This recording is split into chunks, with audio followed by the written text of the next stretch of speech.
5 junior on the right side. So this is another big play. You talk about a big play against the wind if they have to punt. So it'll be double wideout set right, single set left. Here's Garza, takes the snap, hands it off to Gill, and Gill has nowhere to go, and he is automatically brought down at the line of scrimmage, or maybe he got a gain of 1. Well, the reason why is because Thomas Zug, the 6', 200-pound right linebacker, blitzed at the right time. He read it perfectly. And here they go again. Boy, they only gained a yard. Yeah, so far that Smithson Valley defensive line is definitely controlling the line of scrimmage against the Maverick offense. And now George Johnson will be punting from his 1-yard line. And here's the boot. And it is high and fair caught. The 41. 26 yards. Wow, 26 yards, says Walter, against that wind. Don't forget that wind's 12 miles an hour. Yeah, and that that first punt, he kept it low and was able to get some yardage on it. That one, he got it up in the air, and it just died in that wind. And Smithson Valley, on their second possession of the game, is going to take over. Very good field position already in Maverick territory. Yeah, they already lead at 3-0 on that field goal, and time on the clock is now 6:28. And we are so proud to have our sponsors involved with us in this great football campaign. APIA Connected Investors, BCFS San Antonio, that's the Brook, Randolph Brook Credit Union, BCFS San Antonio, Central Builders, CBI, Gridiron Heroes, Dr. Eric Kuhl, Lester's Insure One, Mecca Sportswear, Remax Chris Collins, Sherry Hills Baptist Church, and Thomas J. Henry Law Firm. And we are live here on GDP Sports from Hero Stadium. And it's a quick timeout, Chase. Timeout. And now the game starts rolling as the red shirt motions for the game to start. Here's Gombert with the single receiver on both sides. Gombert picking up his head, looking over at the bench. The coach is calling a different play. That's an audible. So it'll be Fortin on Gombert's right side. Here's Gombert rolling to his right, and he passes from the pocket, and he's got a man open, but it is dropped by Eccleston. Good defense by number 7. Good defense by Antone Perkins. Antoine. Yes. Yeah, the secondary for the Madison defense is probably their most senior and most experienced part of that defense, so they're definitely going to be leading from the secondary position out there in those orange jerseys. Yeah, they got 3 seniors and a sophomore, as Demetrion Delane is the lone sophomore on the right side. And Dante Hagen's brother, Deshaun Hagens, is now a senior, and he is in the secondary as well. 3-4-D. Here's Gombert. Takes the snap, and he hands it off to Fortin. Fortin's got space, and he runs through, and he is brought down at around the 35-yard line. That's a gain of 7, so that'll make it 3rd and 3. And I believe the guy that was the first guy to get in there was Johnson, George Johnson. And so George Johnson made the stop at the right time, but it's still 3rd and long 3. If the Madison Mavs can hold him right here, then they won't be as far back in their territory and maybe can come back and make a score against Smithson Valley. It's a shifting 3-5 now. So here's Gombert handing it off to Fortin, and Fortin's got First space, down. and he's got a first down, and he keeps his legs moving still, and is finally brought down. 9. That's a gain of 9 for Fortin. Fortin's definitely got that acceleration that can boost right off that snap and be able to shoot through those holes that the offensive line is making for him. And on that play, bringing down Fortin was Zuniga, number 61, 6'1", 220. He's a junior. So it'll be double wideout set right with a single set left. Fortin on Gombert's right side. Here's Gombert. Takes a snap. Hands it off to Fortin once again, and Fortin trying to drive through that line, and he gets a gain of 3 once again. So that would make it 2nd and 7. He's a 5'7", 155-pound senior, but he's very low to the ground, a squatty body, as Jerry Cumlin would call him. Really stout, and he carries the ball with both hands, covering it up because he knows he's going to get hit, and he keeps his legs moving. And I bet you he's got more yards after the first contact than he does before.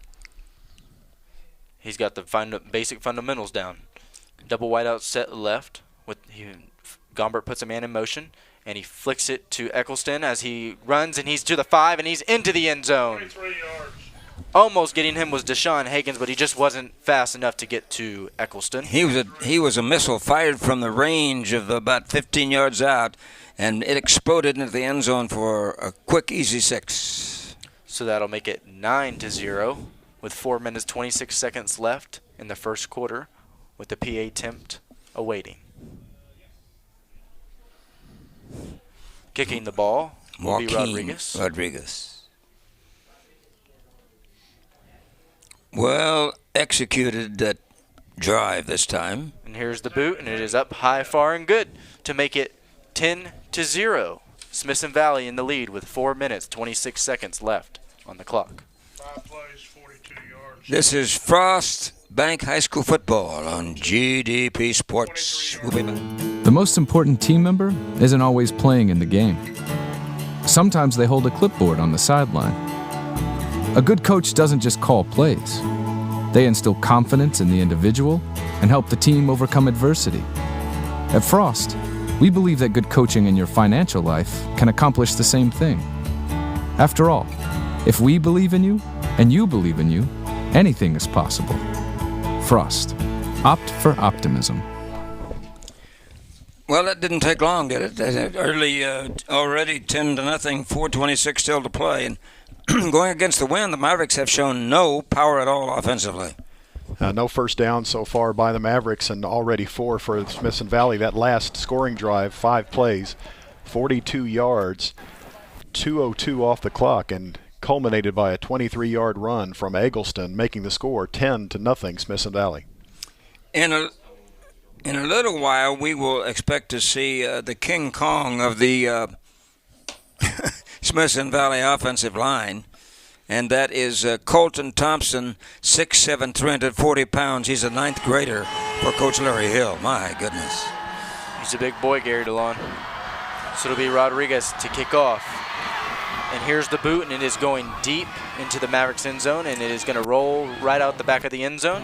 Onto the track, and there's nobody there for the mile. That's what they should have done last time. No one showed up, I guess, Gary DeLon. Yeah, that was the last time they should have forsaken the starburst. I think that was just a miscommunication, and it was just miscalled for that starburst, because if they could have just taken a knee in the end zone, they would have been at the 25 to start with and not as deep in their territory. Number of plays, 14-6. So it'll be trip set right with a single receiver on the left isolated. Here's Garza.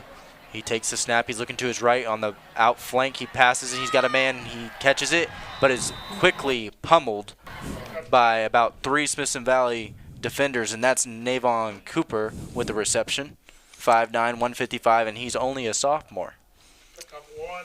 Gain of 1. They just can't get any offensive thrust at all. 4 minutes to play here in the first period. Going from our left to right, that's against the wind out of the south.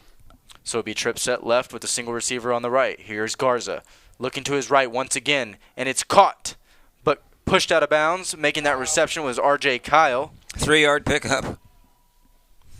So that'll make it 3rd and 6. They've got to find some way to unlock that defensive unit. Yeah, they're trying everything they can. They figure they can't go right up the middle against this stout defensive line, so now they're picking on the corners. So it'll be Garza dropping back to pass. He's looking to his left now. He's got a receiver, and that's the sophomore, but is just a little high for Cooper, just grazing through his hands. If he could have made that catch, he would have had the first down. And applying that pressure was Mason Livingston on the defense. They've had the ball 3 times. They've gone 3 and out every time. Madison Mavs have had the ball 3 times and gone 3 and out on every We are single drive. on YouTube tonight because something has happened technically to the Facebook. Here's another bad kick. He was lucky to get it off at all. It was not a quick snap. And 22 yards. I'll tell you what. 22-yard kick. George Johnson is earning his Letterman's jacket tonight because he's had very little time to get the ball away. Yeah, third possession for Smithson Valley. Again, really good field position because of that punt into the wind on the 3 and outs. And Madison needs to come alive here. They're going to be looking up at do something, or they're going to be down 3 scores. They're going to have to figure out how to hold Smithson Valley defensively and then have their offense come back on the field and see if they can make a play. 49-yard line in Smithson Valley territory. Here's Gombert rolling to his right, looking to pass deep. He's got a man open, wide open, and it is caught, and he's to the 5, and he's into the end zone. Making that reception was number 83, and that's Cooper Douglas, 6 foot, 200-pound receiver. 51 yards. 51-yard touchdown pass. Oh, he parachuted into the secondary, and he fooled the defender for some reason. And looked like, I think, the sophomore was defending over there, Delane, and he just couldn't catch him once he got by him. And it's Katie bar the door. And that'll just be one of those early game mistakes that you may not make later down in the season. It's soon going to be 17-zip. Here's Rodriguez with the kick, and it is up high, far, and good to make it 17-0 with 3 minutes left in the first quarter. And you are listening to Frost High School football on GDP Sports. APIA specializes in real estate investor insurance. For years, investors have struggled managing individual insurance policies. So APIA built a program to put investors' properties under one insurance policy. They've been helping investors save time and improve cash flow nationwide since 2001. APIA has the flexibility to meet the unique demands of both investors and financial institutions. Call in the real estate asset protection experts today, www.apiaprotects.com, or call 877-752-2742. We are back at Heroes Stadium with the score of 17-0, Smithson Valley leading. Let's go down to Charles. We haven't heard from him. He's been down there now that we've had our technical. Oh, he can't hear us right now because of our technical problems. We were late getting on the air because of that. We apologize. Total yards. We are on YouTube now. So that last scoring drive, Gary, if you can call it a drive, one play. 10 seconds off the clock, 51 yards on a pass from Gombert to Cooper Douglas.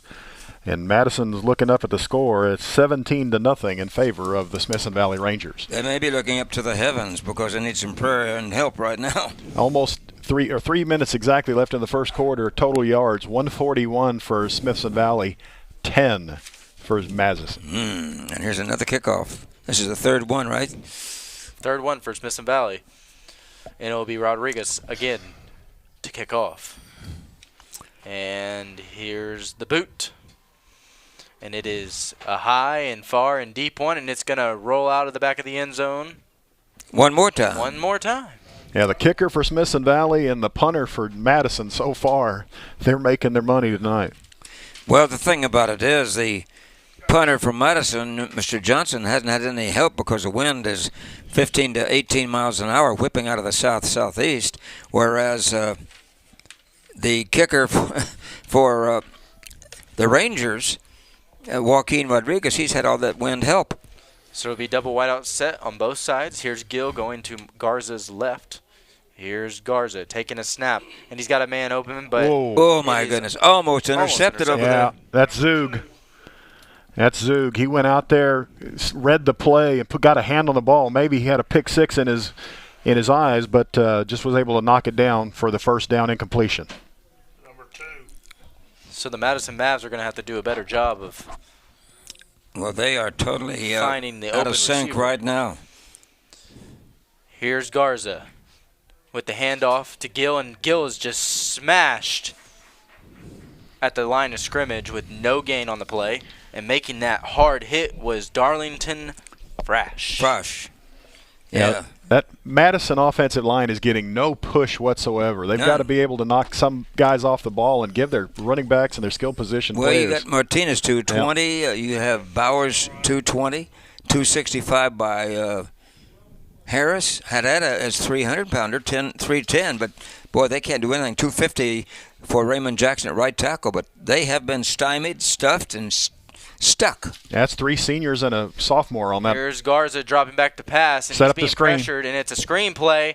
And Gill was just trying to fight for more yardage at a time, and he gets a gain of about 6 on the play, making it 4th and 4, and that's Darlington Frosh on the defensive play once again, making the stop on check. Gill. Let's go down to Charles on the sideline.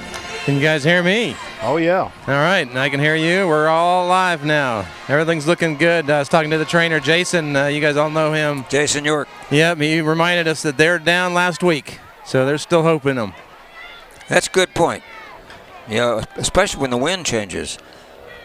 And here's the another by Johnson. punt. Oh. Yeah.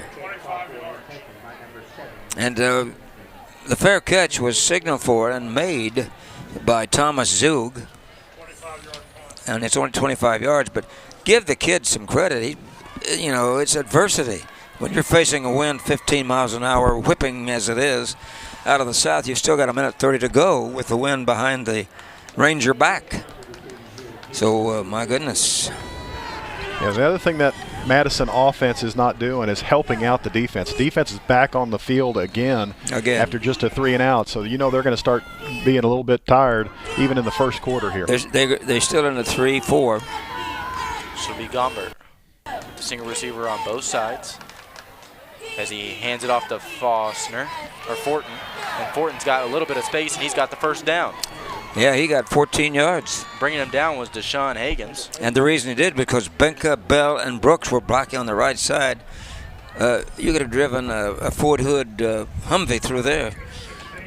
16 yards on the pass and go, rather the run and go. Yeah, that 3-man line needs to be able to take up a little bit more of the offensive line's attention, let those linebackers make some plays, but right now they're getting blown off the ball. So it'll be 1st and 10. Here's Gombert taking the snap, and he hands it off to Eccleston, and Eccleston going to his right and trying to get that outer edge again, and he's got it, and he's got the first down as he is knocked out of bounds by Deshaun Higgins. And my goodness, they're just making mincemeat right now out of the Madison D. Antoine Perkins was on the play also. Now, last year, Mavericks were 9-3, went to the playoffs. Smithson Valley was 5-5. One of the rare misses of postseason excellence by Larry Hill. 12 yards on the carry. Should be Eccleston out wide left. Here's Gombert taking the snap, and he gives it off to Fortin, and Fortin driving up that hole once again. The Madison Mavs defensive line just cannot stop Fortin. Oh, he dieseled into the backfield. You're right. And I tell you what, the reason is because those guys, that time is the left side blocking. That's Smith at 255. And what's it, Gemba at 245. Their lowest man on the line is 255. So it'll be Eccleston and Maverick Freeland. Now I think he changed the play. Here's Gombert with Fortin on his right side. And here's the fake handoff, and Eccleston out on the left, and he's got it with a reception. That's a pickup of 7. And that is Demetrion Delane. On the Demetrion is Demetreon, Demetrion Delane. That's the end of the first quarter, my friends. Wow. Has it been a runaway early, but as Jason York just reminded Charles Vickers, anything can happen in high school football. You're listening to Frost High School Football. While some banks are slow to approve auto loans, RBFCU is hitting the gas. With one of San Antonio's lowest loan rates and fast online approval, you'll have more time and money to live life your way. Apply today at rbfcu.org. Subject to credit approval, rates and terms subject to change. Other restrictions may apply. Better rates. It's what we do at RBFCU. Thanks to Dan Garza for being involved with our sponsorship, representing Randolph Brooks Federal Credit Union. Wherever Gary takes me. We thank you. And as Chase pointed out, some subs are already coming in for Smithson Valley. And one of those subs is Maverick Freeland coming in for the receiver's position. We're getting some run over on Charles's mic there. And Still TV timeout. Some first half stats, Gary, not just the scoreboard being dominated by the Smithson Valley Rangers. First downs 9-0 in favor of Smithson Valley. The rushing total so far, Smithson Valley 114, Madison has 6. Passing yardage, Smithson Valley Rangers 58-10 for the Mavericks. So that's 172 to 16 in total yards. Goodness. So 0 for 3 on over 4 on third downs for the Mavericks. So every time they've had the ball, it's 3 and out. So that defense has got to be feeling a little bit of their fatigue right now. Happy birthday today to former President Osama Obama, 1961. Okay, Gary Dillon. So it'll be 1st and 10 at the 20. And here's Luke Gombert taking the snap with the handoff to Fortin once again, and he's got the space, and he's got the room, and he's got the first down. 12 again. yards. Whoa. Yeah, they say it's really difficult for a running back to find a hole, but Fortin is finding massive holes. It's easy to see when they're that big, and he's able to run through it, not get anybody touching him until at least the secondary. Oh, man, he tore through that gap. He blasted into the secondary. He caught Uber onto the Cibolo Creek. He did catch Uber. Not draining the water out of that one. So it'll be Gombert taking the snap, and he hands off to Eccleston this time, and Eccleston even fighting for more yardage with the pickup of 3. Boy, they're just getting tremendous surge in that forward wall once again. Not only do we have the strength on the offensive line, but we have the acceleration in the backfield. They're trying to stop them. Haven't had any luck so far. The Madison Mavs defense starting to get worn out due to the constant pressure being applied by Smithson Valley. And here's the double wideout set right with Eccleston in motion. Gombert giving it off to Fortin, and Fortin looking for a hole. And this time, he's almost, well, he is stopped. Almost got into the end zone. To be a little guy, he has tremendous leg drive, a gain of 4. Oh, my. And coming up from his secondary position to make the stop out of the secondary, they're trying to get some help in there. And it looked like it was Zuniga. 2 rushers that have 70 yards each. 70 yards each now for 2 rushers on the Ranger team. 15 carries. Timeout. Taken by Smithson Valley. 10-11 to play here in the quarter. Oh my goodness, what a runaway so far by the Rangers. It all started with taking that wind in the first quarter. What more can you say? Well, you know, Madison lost a lot of talent last year and a lot of experience, but there is still a lot of talent on this Madison Mavericks team.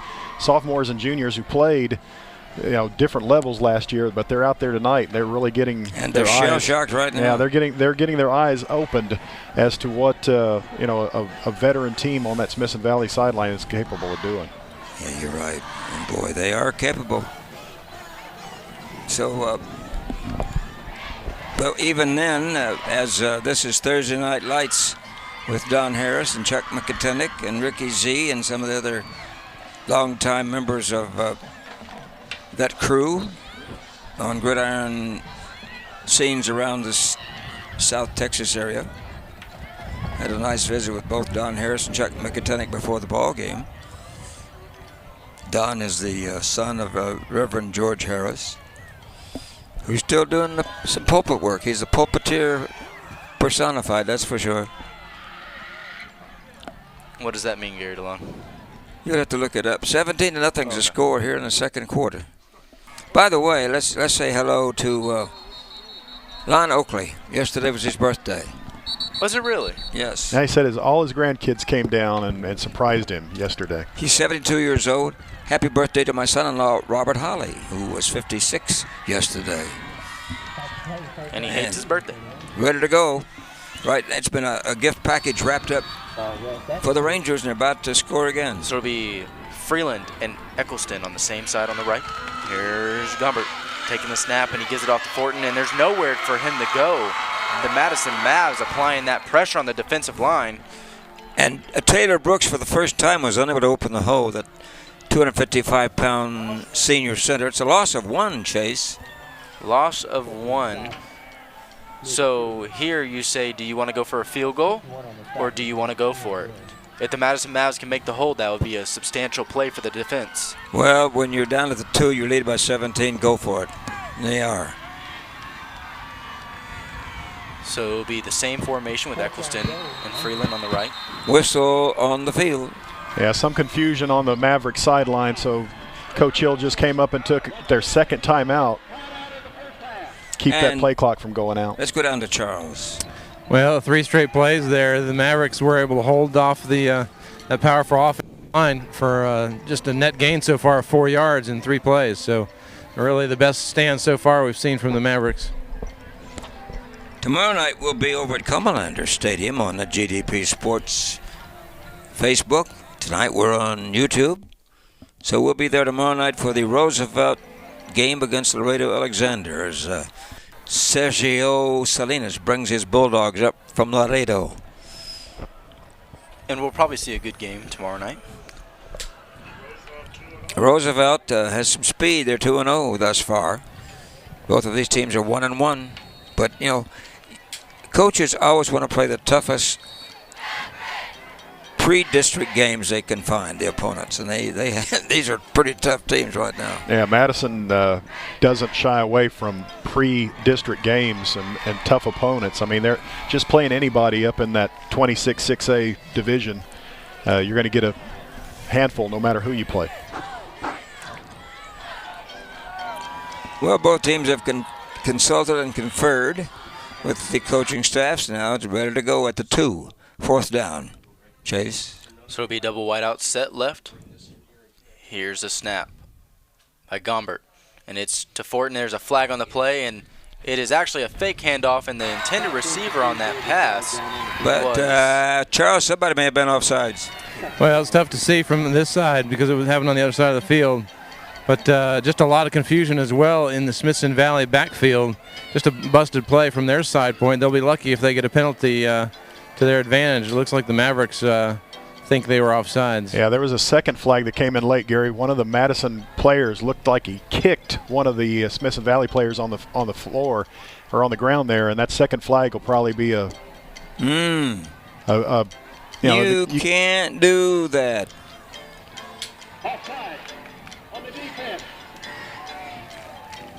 They made a brilliant stop.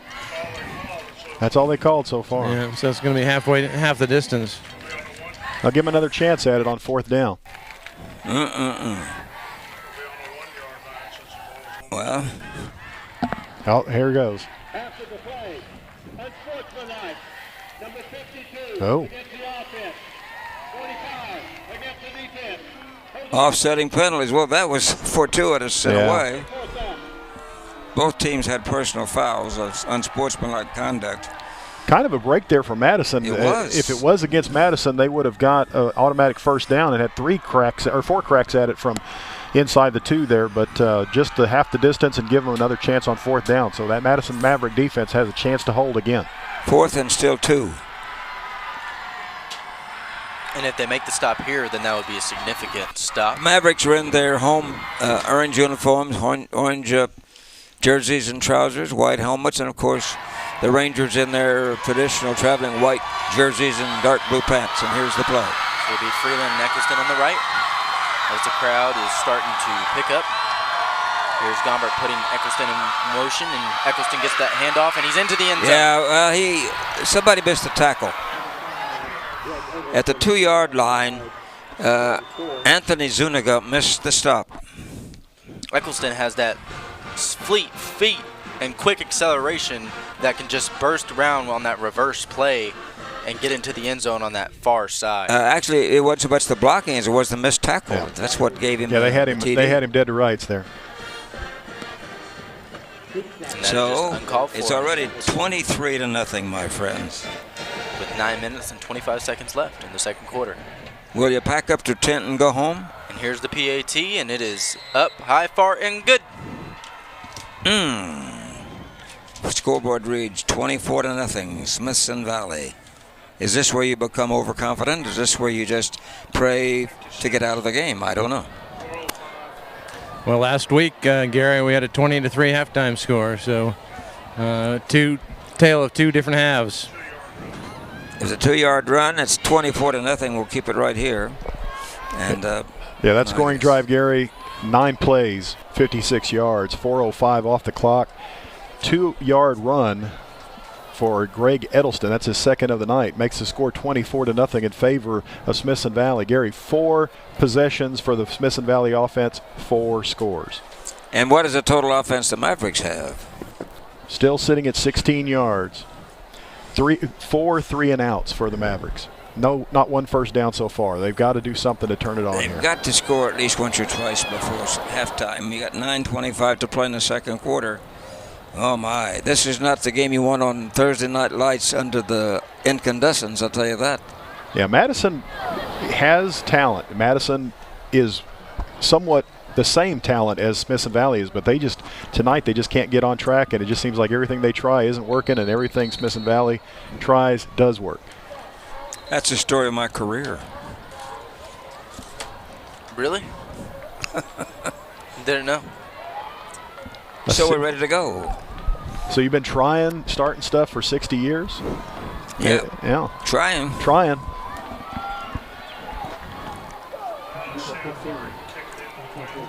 So it's going to be kickoff time this time for Joaquin Rodriguez. Mavericks go from south to north with the wind behind them this time. And that wind is really whipping still. And here's Rodriguez kicking into the wind. And it is a high kick, and that wind is affecting the kick. Oh, my goodness. You know, there was some room to run there. There was some room. But the ball, the returner fell down after he caught the ball. And that returner was Josh Cooper. Yeah, Cooper's a receiver. You'd figure he could get underneath that thing and make some hay with it, but caught it off balance and fell down, so nobody touched him, and that's where the Madison Mavericks will take their 5th offensive series from the 22-yard line. With about 16 total yards so far. So it'll be Garza's turn to see if he can lead the Madison Mavericks. 18 yards in the far side of the field, going from our right to left off the freeway.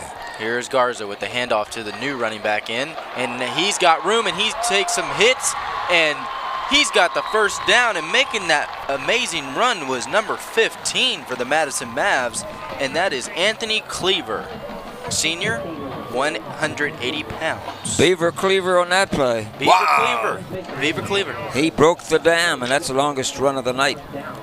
They've got to get back into it here. And here's another carry. And again, it's Cleaver. My goodness. Give credit to Jackson, Haddada, and Harris on that right side. They did open a hole there, and it's a quick and a hurry-up offense. A gain on the play of 3. Cleaver has come in like Gill had last year. Gill was a very energetic player, and he could run through the holes, and he got really excited and could do some work. And here's the motion by Garza, and it's a handoff, and he's got some room, and he's running.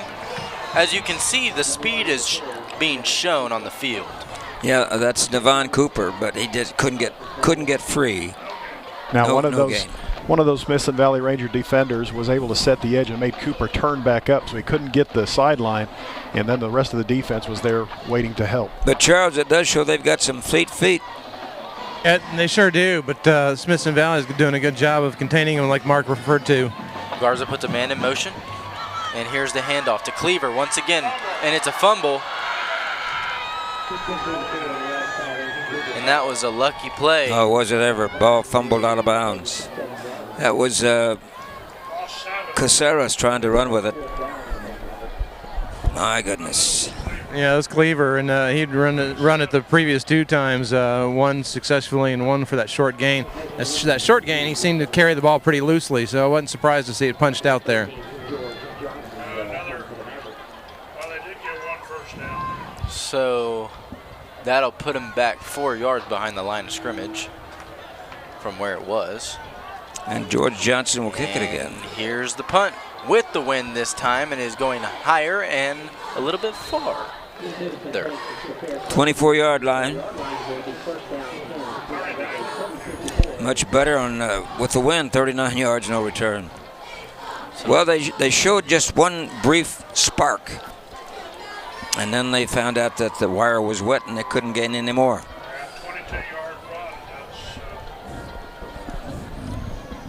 Yeah, the body language of Madison Mavericks on that sideline kind of reflect the score, 24-0 deficit. They got to just play with their hearts and come back in and do something. But right now that defense has got to make a stand. It has to. So it'll be Gombert's turn to see if they can put up another score before halftime. As he takes the snap and he hands it off to a new running back, but he is hit hard, and that is Deshaun Hagens laying that hit from the safety position coming up. And Oskins. No gain for the Rangers. Gabe Hoskins is 5'7", 155, junior.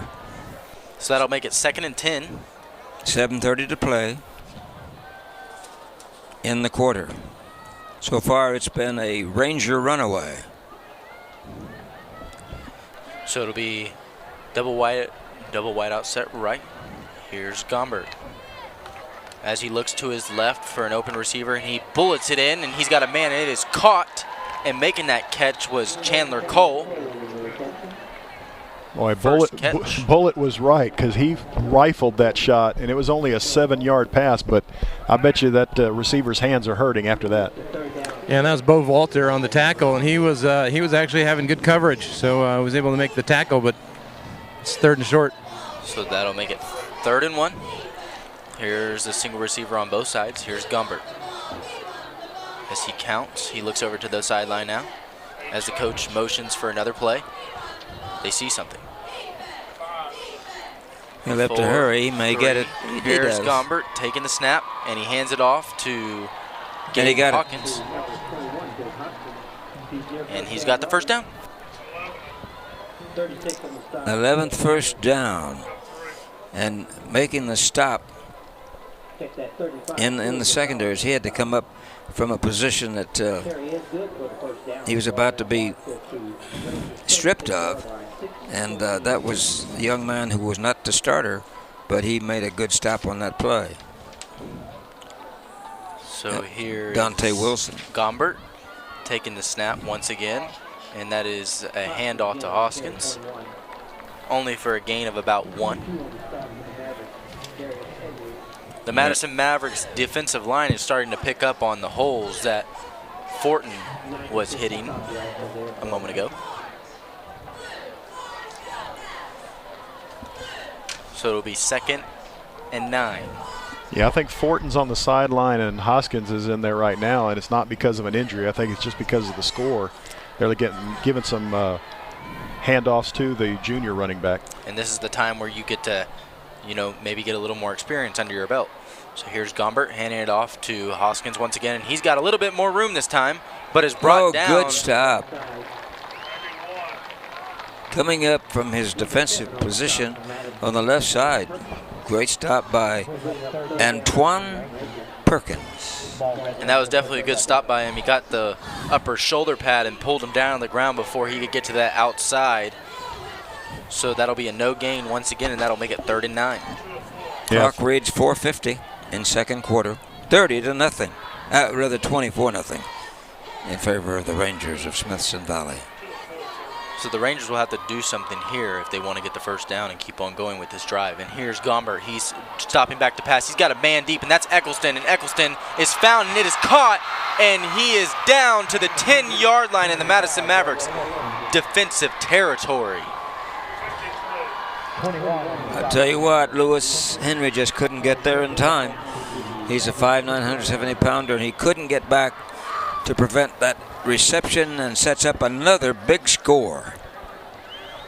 Yeah, Madison defense thinks they have where they want the Rangers offense, 3rd and long, and unfortunately Eggleston got behind the safety and was able to haul that in for a big gain of 53 yards.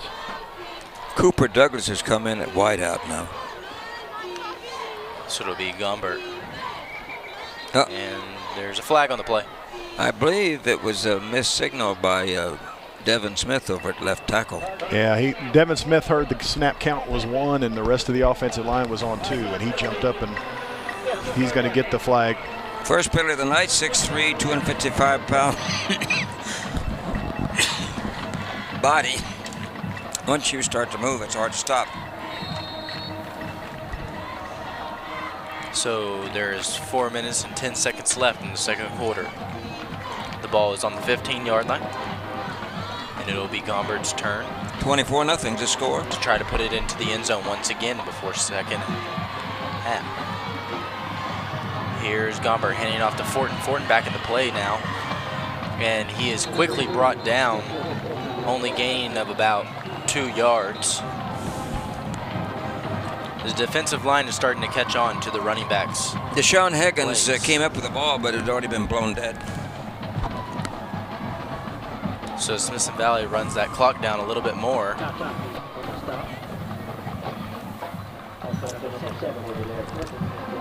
Uh, 3 minutes, 26 seconds left in the second quarter.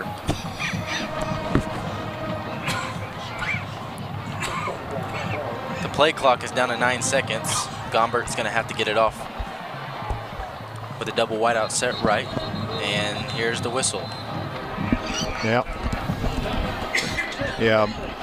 Smithson Valley has used all 3 of their first half timeouts just trying to keep that play clock from going to 0. So some play calling or some plays coming in or something being read differently is kind of giving that delay to where Coach Hill has to take a timeout again. So we are just 3 minutes and 9 seconds away from intermission.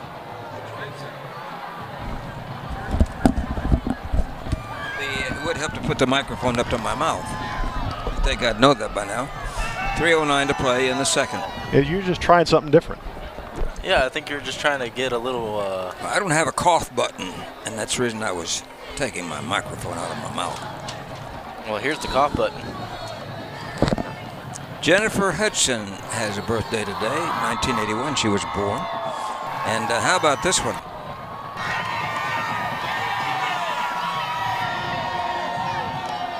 Which one? We're waiting. Neil Simon, 1927. One of the great composers of all time. So as the Smithson Valley Rangers come back onto the field, it'll be double wideout set right with Gombert. Here's the snap, and he fake handoff, and he throws it in the end zone, and it is just a little thrown in front of Chandler Cole, who is the intended receiver on that play, and he was in the end zone. 4 of 6 for Luke Gombert for 120 yards. So that'll make it. Let's go down to third Charles down. Vickers, as he's seen now almost 2 quarters of a runaway score machine by the Rangers.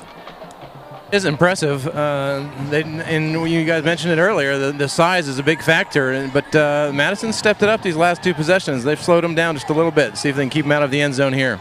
Here's Luke Gombert taking the snap, dropping back the pass. You're looking to his right. He's got a man, and that's Chandler Cole once again, and it is just barely dropped, but running in there to make that defensive play was 2.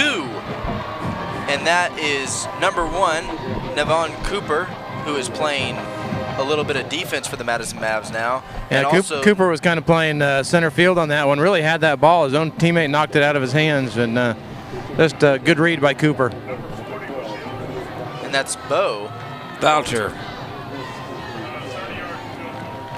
So it'll be the field goal attempt. And here's Rodriguez with the kick. And it is up, high, far, and good. Making it 27-0 with Smithson Valley leading with 2 minutes, 54 seconds left in the second quarter. And you are listening to Frost High School Football on GDP Sports. The most important team member isn't always playing in the game. Sometimes they hold a clipboard on the sideline. A good coach doesn't just call plays. They instill confidence in the individual and help the team overcome adversity. At Frost, we believe that good coaching in your financial life can accomplish the same thing. After all, if we believe in you and you believe in you, anything is possible. Frost. Opt for optimism. Back at Hero Stadium, where that last scoring drive by the Smithson Valley Rangers, 10 plays, 64 yards, 5 minutes exactly off the clock. A 30-yard field goal from Joaquin Rodriguez, his second of the night, makes the score 27-0 in favor of the Rangers. 25th year at the helm of the Texas Rangers in Smithson Valley. And boy, has he done a great job. That's Larry Hill, whose brother Glenn was a coach at Churchill and whose father was a long-time successful high school mentor in a bygone era. And he has done such a fantastic job of building dynasties in Smithson Valley. So it'll be kickoff time for the Smithson Valley Rangers by Rodriguez, and back deep to receive will be Cooper and Cleaver at the 10-yard line. Wind's picking up even more. The wind is picking up even more, as Charles says, and it is as the look on the flags, and here's Rodriguez. Let's see if he can boot it a little bit farther, and it is only going to go to about the 24-yard line, and it is caught, and making that catch was number 11, Josh Cooper. Yeah, this time Cooper fielded it and was able to advance the ball a little bit. Best starting field position for the Madison offense is going to be at the 33-yard line with 2:48 left to go in the first half. It would be a great morale booster should they be able to score something here in the last 2:48. Yeah, just getting something on the board, even if it's a field goal, just taking that goose egg off would be like you said, just a moral victory. But if not, and we'll see. Here's Garza taking in, throwing out on the right, and it is caught. And making that catch was R.J. Kyle.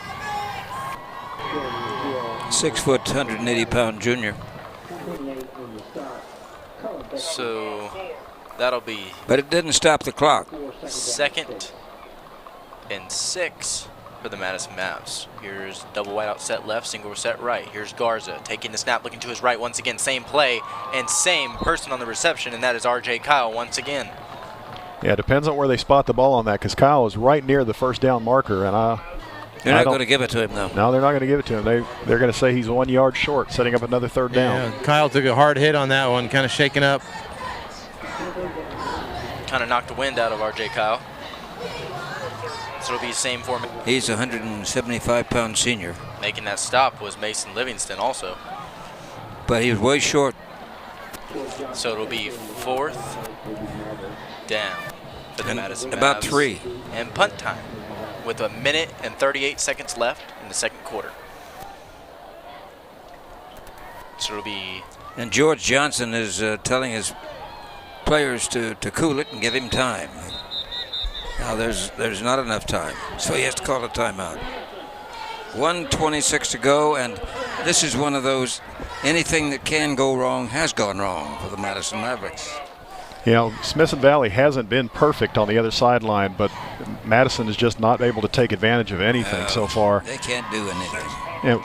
And when your offense is out there 6 times, and each time they're punting away the ball, your defense has got to be sucking air by now and hoping for the halftime whistle, if nothing else. Well, maybe they can shake up things, because when you get right down to it, this is September 12th, and it's chocolate milkshake day. So maybe they can get something shaken up here at halftime. 86 degrees. That just makes me want a chocolate milkshake, Gary. It kind of makes me want one, too. Yeah. And I'm on a diet, so it's really a temptation You're just to me. a shadow of your Well, you former want to hear self. something? I'm not on a diet, so I can go get one. You go get one for all of us. 1:26 to play. $6 going up. You know, here's the problem, Gary. On top of everything else, you're going to give Smithson Valley the ball, and then they get the ball after halftime as well. So they sure did. That defense is really going to be tired by the time offense gets the ball back. And here's the punt by Shane Johnson with the win, and he's got a little bit of a spiral on there, but it's a slow spinning one, and the ball is going to roll, and it is downed at the 10-yard line. 48-yard punt. That's actually some good news for the Madison Mavericks, because with only 1:14 left in the half, Smithson Valley, no timeouts. You figure they're going to be somewhat conservative with a 27-0 lead. So at least maybe that's what the halftime score will be, and Madison can go in and regroup. It may take a lot of regrouping in this case. Good job by Johnson getting off that punt. I think someone alluded to up there that it was nearly blocked. You've got Lamont Chambers, Marcus DeMondo, Lee Duncanbring, Rick Engelhart, Cody Fields, Terrell McCray. They're all assistant coaches. Here's the play by Smithson Valley, and there was a late hit over on that right side, and they're getting a little tussle over there. Well, whenever you're in a team that, you've had a little ballyhoo coming in here, that you get your dander up a little bit. You definitely do, because I know I do. You just get so frustrated because you see that the scoreboard is saying one thing, but you're trying to get the team to do the other thing. Brian Myler and Paul Nahito, George Rodriguez are all coaches on the Madison staff. We'll give you Larry Hill's assistance in a couple of minutes. Not in any hurry at all. 27 zip. Yeah, this is a kneel down here. Yep. And you talk about demoralized. Right now, the Mavericks feel like ponies. And they need to get some new saddles in the old corral. At halftime, it's 27-0 as the band's now getting ready to perform, and tonight that may be the highlight of the halftime. That might be. The Madison Band and the Dollies. 27-0 Smithson Valley. You're listening to Frost High School football. While some banks are slow to approve auto loans, RBFCU is hitting the gas. With one of San Antonio's lowest loan rates and fast online approval, you'll have more time and money to live life your way. Apply today at rbfcu.org. Subject to credit approval, rates and terms subject to change. Other restrictions may apply. Better rates. It's what we do at RBFCU.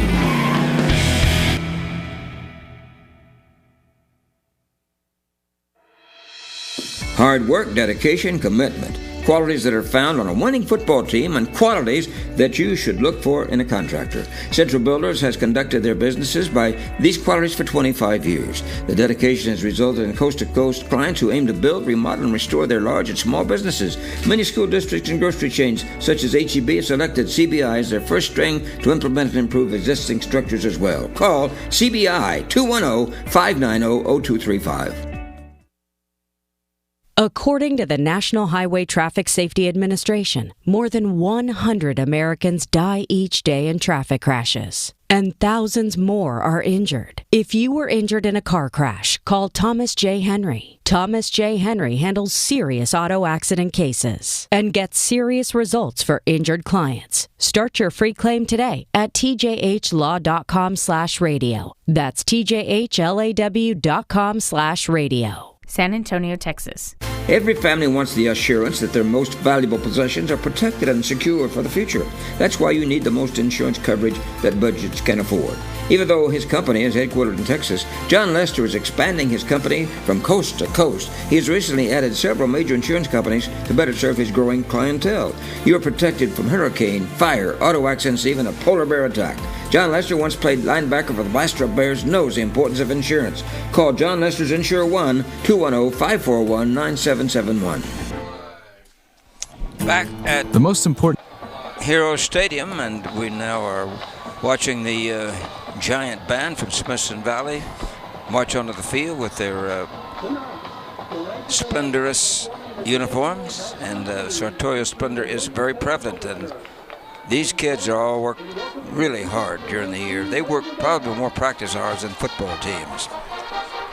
On this tepid and humid evening in America, my friends, the day after the most blood-dripping, death-dealing, cowardly attack ever launched on our hallowed land, it's an anniversary we should never forget.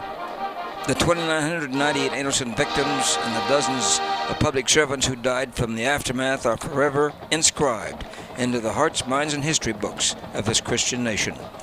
What a shame there are some still reaping the benefits of our country's privileges who castigate and criticize the United States when they should drop to their knees in prayer and thank the great Creator for the wonderful gifts He's offered us. 18 years ago, those months of grieving, rebuilding, and recovering from such a heinous act of evil, hate, and murder.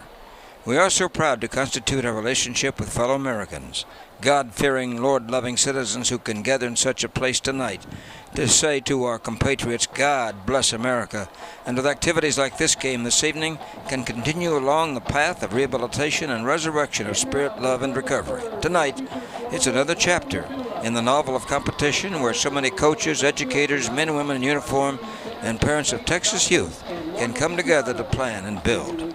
for the future of this country. That's a little editorial comment perhaps, but that's the way I feel from the heart, and I think that every American should have similar feelings about what happened 18 years ago yesterday. Yeah, Let's look at the stats you've got ready, Mark. Okay, first half stats are pretty lopsided, like the score of 27-0. Smithson Valley has 12 first downs. Madison has 1. Rushing for Smithson Valley is 154. Passing for 120, a total of 274. Madison's got 19 yards rushing and 19 yards passing for a total of 38. Third downs are 3 of 6. Madison's 0 of 5. And we've only had 1 penalty for 5 yards for Smithson Valley, which is good for the third game of the year. Mark? Let's go down the scoring summary, and they're all Smithson Valley scores as they've been able to score on 5 of their 6 first-half possessions. The last possession was just a kneel down before halftime. So Smithson Valley starts off the game on a 9-play, 48-yard drive, taking 4:44 off the clock. A 33-yard field goal by Joaquin Rodriguez, his first of the night, makes the score 3-0 in favor of the Rangers. Next series after a 3-and-out by Madison Mavericks, and you're going to hear that a lot. 5 plays, 42 yards, 2:02 off the clock. A 23-yard run by Eggleston makes the score 10-0.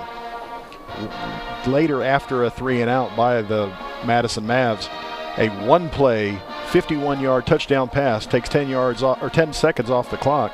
51-yard pass from Gombert to Cooper Douglas, 17-0 Smithson Valley.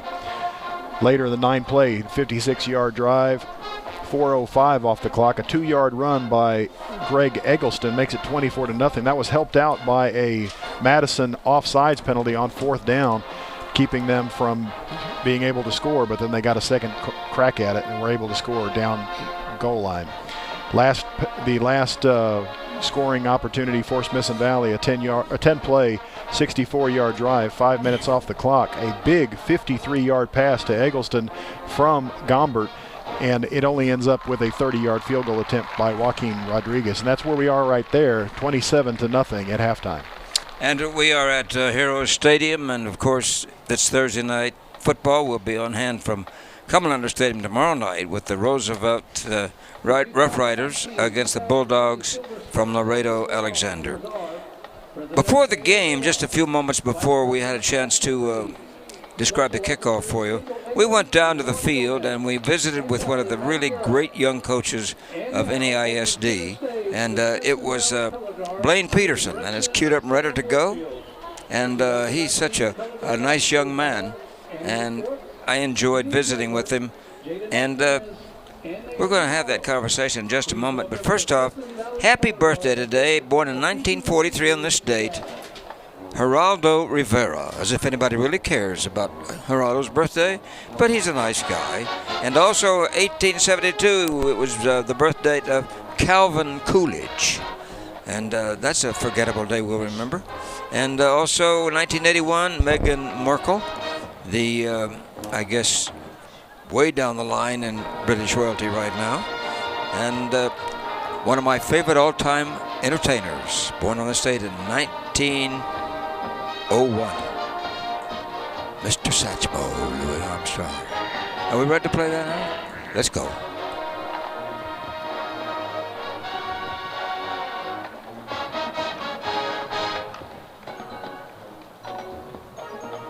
To take over the head coaching job. This is his 3rd season, and boy, when you want to warm up for the district, you have a good one tonight to warm up with. Well, no doubt. Smithson Valley's a good football team, and all 3 of our pre-district games have been tough. You know, with Clemens and Austin Bowie, and now Smithson Valley, and we do it on purpose. We want to play good football teams. They're going to prepare us for the district race, and I think you know, our goal tonight is trying to get a little bit better than we were the last 2 weeks. And if we can do that, maybe we got a chance to win tonight. Lionel Oakley was telling me that you have 4 running backs that can burn it. Well, Well, we had 4 guys go over 100 yards last week, including our quarterback, and so we're pretty fortunate last week to be able to run the football. I don't think it's going to happen like that tonight. Smithson Valley's got a tough run on defense, and we're going to have to be able to spread the ball around and be a little more multiple and not just be able to run it like we did a week ago. So hopefully our passing game's a little bit better, and we'll be able to run a little bit. They have a King Kong offensive line. That's going to be tough for your guys who aren't that big to defend them. Oh, there's no doubt. Our defense is going to have their hands full. They did a great job running the football a week ago, and their offensive line's tough, and they got several running backs that run extremely hard, and they're going to be tough to bring down. And so our guys are going to have to really be rallying to the ball and get more than one guy to them. When you lose your quarterback as good as Higgins was, it's tough for an inexperienced kid to come right in there and step in and expect to play the way he did. Well, Mike Garza's he is a bright young man. He's been in our program, been on our varsity team for 3 years now, played receiver, and he's been our backup quarterback this whole time under Dante, and he's a good football player.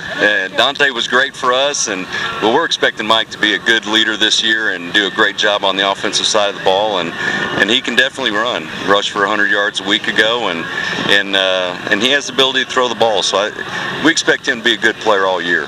You start district play after these 3 tough games. How do you see the district? Is it going to be as tough as last year? Well, I think it's going to be a dogfight. I think it's wide open. It could be any team that wins it, and there's going to be a whole bunch of us fighting to get in the playoff race. So it's going to be 1 week at a time, and we'll see how things play out. Was this your dream job, Lane? Is that what you wanted to do 15 years ago? Well, you know what? To have the opportunity to be the head coach at your alma mater is always a dream for a lot of coaches, and I'm no exception to that. So I'm enjoying my time here at Madison High School. I love the community and these kids, and I can't see myself anywhere else.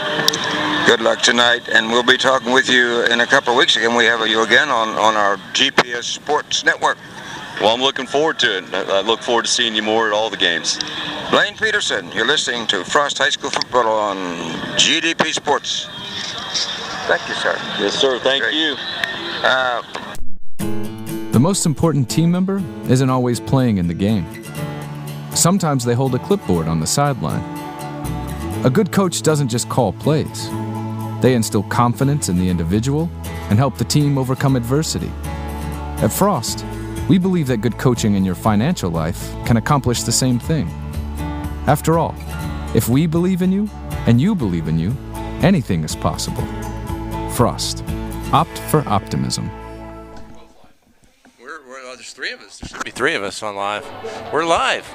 We are back at Heroes Stadium. The halftime score is 27-0 in favor of Smithson Valley over Madison. The bands are out on the field right now performing, and it's pretty lopsided. Madison couldn't do anything against that 20-mile-an-hour wind. Smithson Valley took advantage of the wind, and that's why we've got a 27-0 game. Well, of course, they switched sides, and they Madison's got the wind at their back. Didn't help them any. No, they managed to get that 1 first down, and then penalties took that right away. Just not a lot of action. I think the best highlight right now is the Madison band as they're on the field right now, and unfortunately we can't bring that to you, but and because they do have a great band. But you know what? We just heard from Coach Blaine Peterson. He's a great guy. He's got a good team. You guys talked about the fact that Madison is taking on a good pre-district schedule, and this is a tough matchup. The size is pretty overwhelming when you're down there on the field. You see how big those Smithson Valley offensive linemen are, but there's some big guys on the Madison sideline as well, and they might not be as mature, they might not be as fine-tuned, but they've got some size to them, and they just need to really take advantage of those things. They're not taking advantage. You mentioned that one sweet play, I think, by number 5, or was it Cleaver? And he had 2 good plays, and then he lost a ball right away. So I think the best thing that the Madison coaches can say in the locker room right now is 0-0 starting the third quarter, and let's see if we can get some points on the board and go from there. And they definitely look like when they came into the game, Smithson Valley was a lot more morale boosted than Madison. It looked like off of that loss that they had last week that maybe it had a little bit more of an effect on them than Smithson Valley coming into this game, because Smithson Valley was ready to win. They were pumped up and they were ready to go get some. And Madison just looked like they were a little, I don't know if I would say off, but just a little slowed down than Smithson Valley. And of course you're playing a big team, and they're definitely really good. They've been very good in the past years, except last year they had a little rough time and they try to work out the rocks and everything, and now they're back. And now they have people that can run the ball, pass the ball, receive the ball, and it's just a little harder for the Madison Mavericks to get that mindset to just zone in on what they need to do instead of just making these little mistakes that are costing them yards. With Smithson Valley being located in Spring Branch, they like to come to big San Antonio and show people what they got. They definitely do. Yeah, they do. They play generally with a chip on their shoulders. They've got their program. We talked about it earlier. You know, they're grooming their guys from the time they're very young. It's very much a system program. Hill does a good job out there. He's done so for 20-plus years. But they have a very good system, and these guys know that system from the time they're very young. But a couple things. You know, last week we saw a big halftime lead, 20-3, with Brackenridge Lee game, and Lee was able to get back into that. I'm not saying that Madison can do those same things, but Lee was totally out of that game, and it was very one-sided. And we've seen a couple of things defensively, I think, that Madison has done well. They had some good stops. They forced a couple of field goals. It should be interesting to see what Smithson Valley does with their starters, with it being still 85, 90 degrees. They might have some second stringers start the third quarter to give them some little playing time. Well, knowing Hill, I'm gonna go against you, Walter, on that one.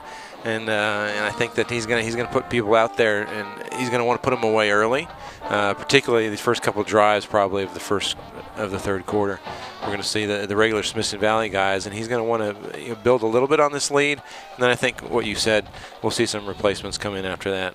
I'm definitely going to agree with that. I think that Hill's going to come out there. He's going to blow maybe some long passes. Maybe he's going to try out some more running techniques and a little more patterns on the receiving side, and maybe score a little more. And then once he does that, then he can throw in his second string and third string and try to get that experience that they need in order, if they have an injury, then they can bring in the second string confidently.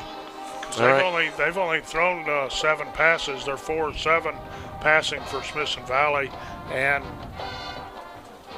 Madison's 5-7 passing, but they're not getting any yardage on their passes.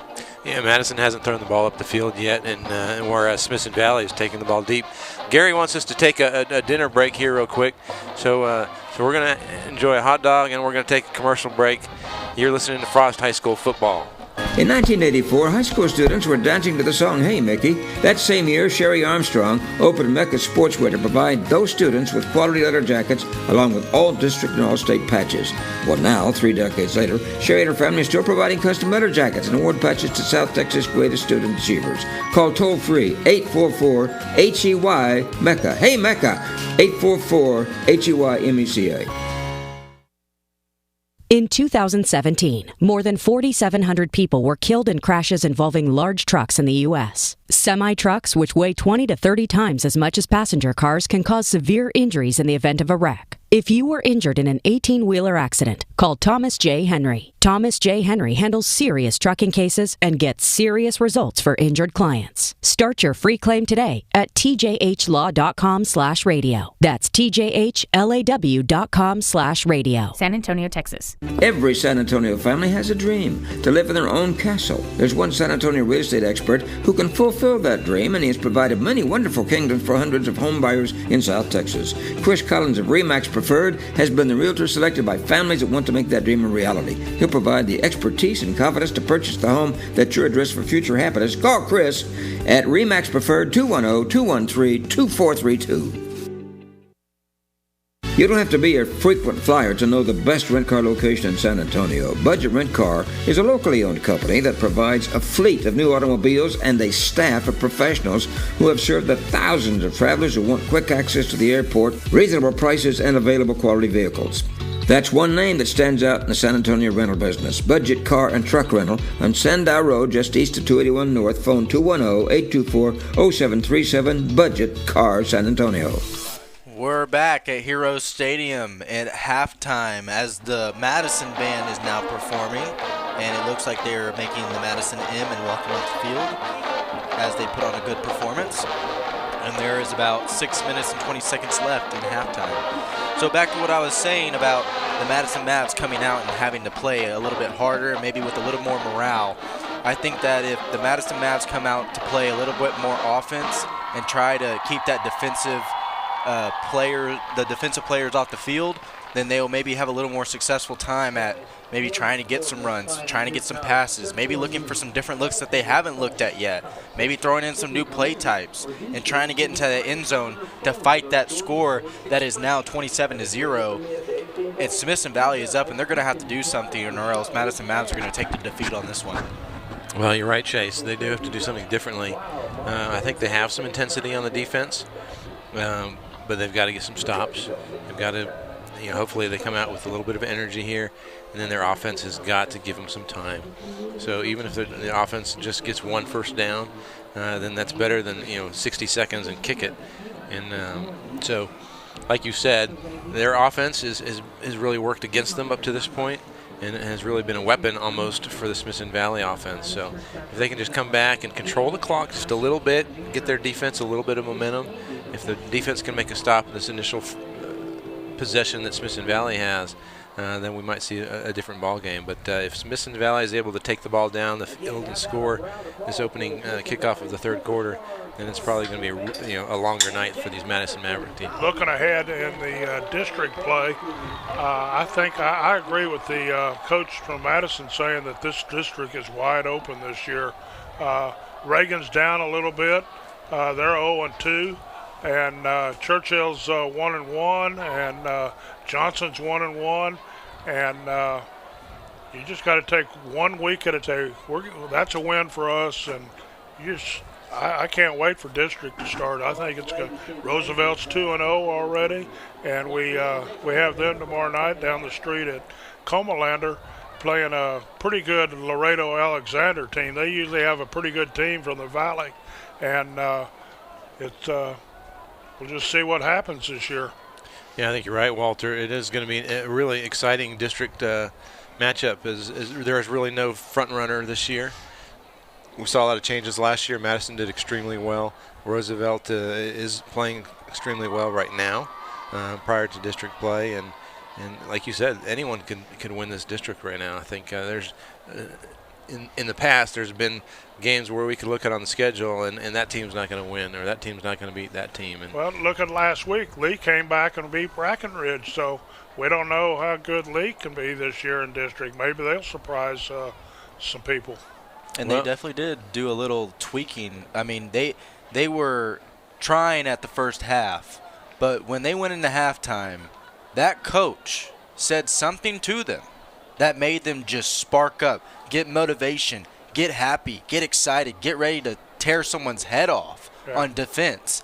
And it just made it a lot better, and it was a lot better game when they came out second half, because now they were starting to put points on the board. They were starting to make big stops, and it was just something that you would enjoy watching.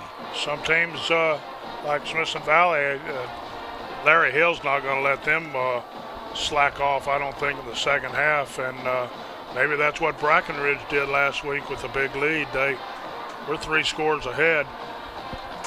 We got this game in the bag. So, but Larry Hill, like I said, he doesn't coach like that. He hadn't been there 25 years to let a 27-0 lead go to waste. And they've got Judson and in their district, and they've got a big district race coming up in their that 26-6A. So speaking of that, so if you're Coach Hill in the locker room, you're going to want to remind the guys, first of all, they played a very clean half. Both teams did. Hats off to that. Big difference from last week where we saw like 30 penalties in the first half alone. 100%. I think, one penalty tonight so Yeah, far? and One that's that only- and one that's that the illegal counted. procedure.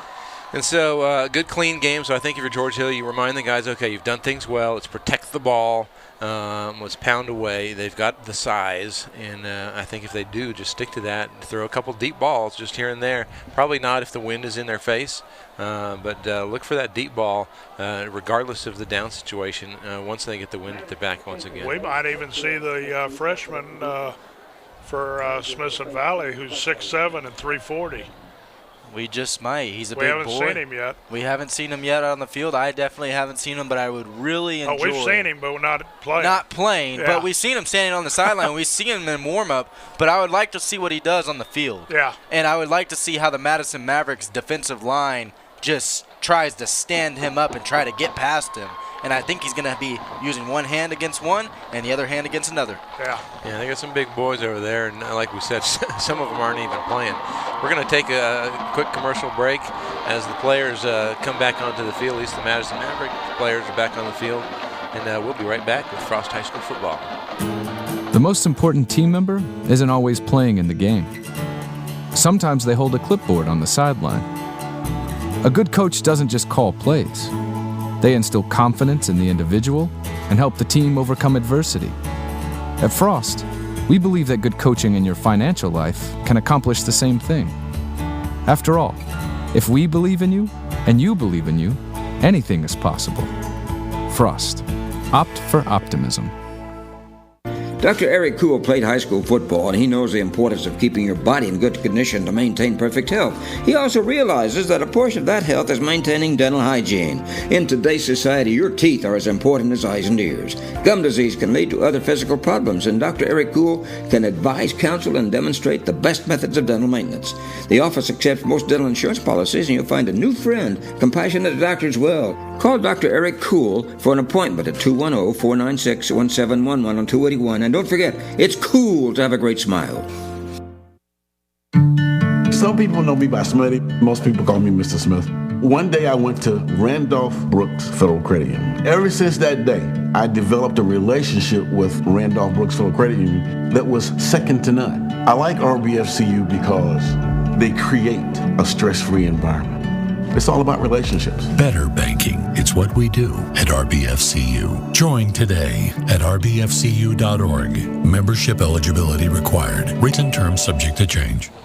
We're back at Hero Stadium with the kickoff from the Madison Mavs, and that was the first time for Cortez to kick off, and that was Greg Eggleston with the return.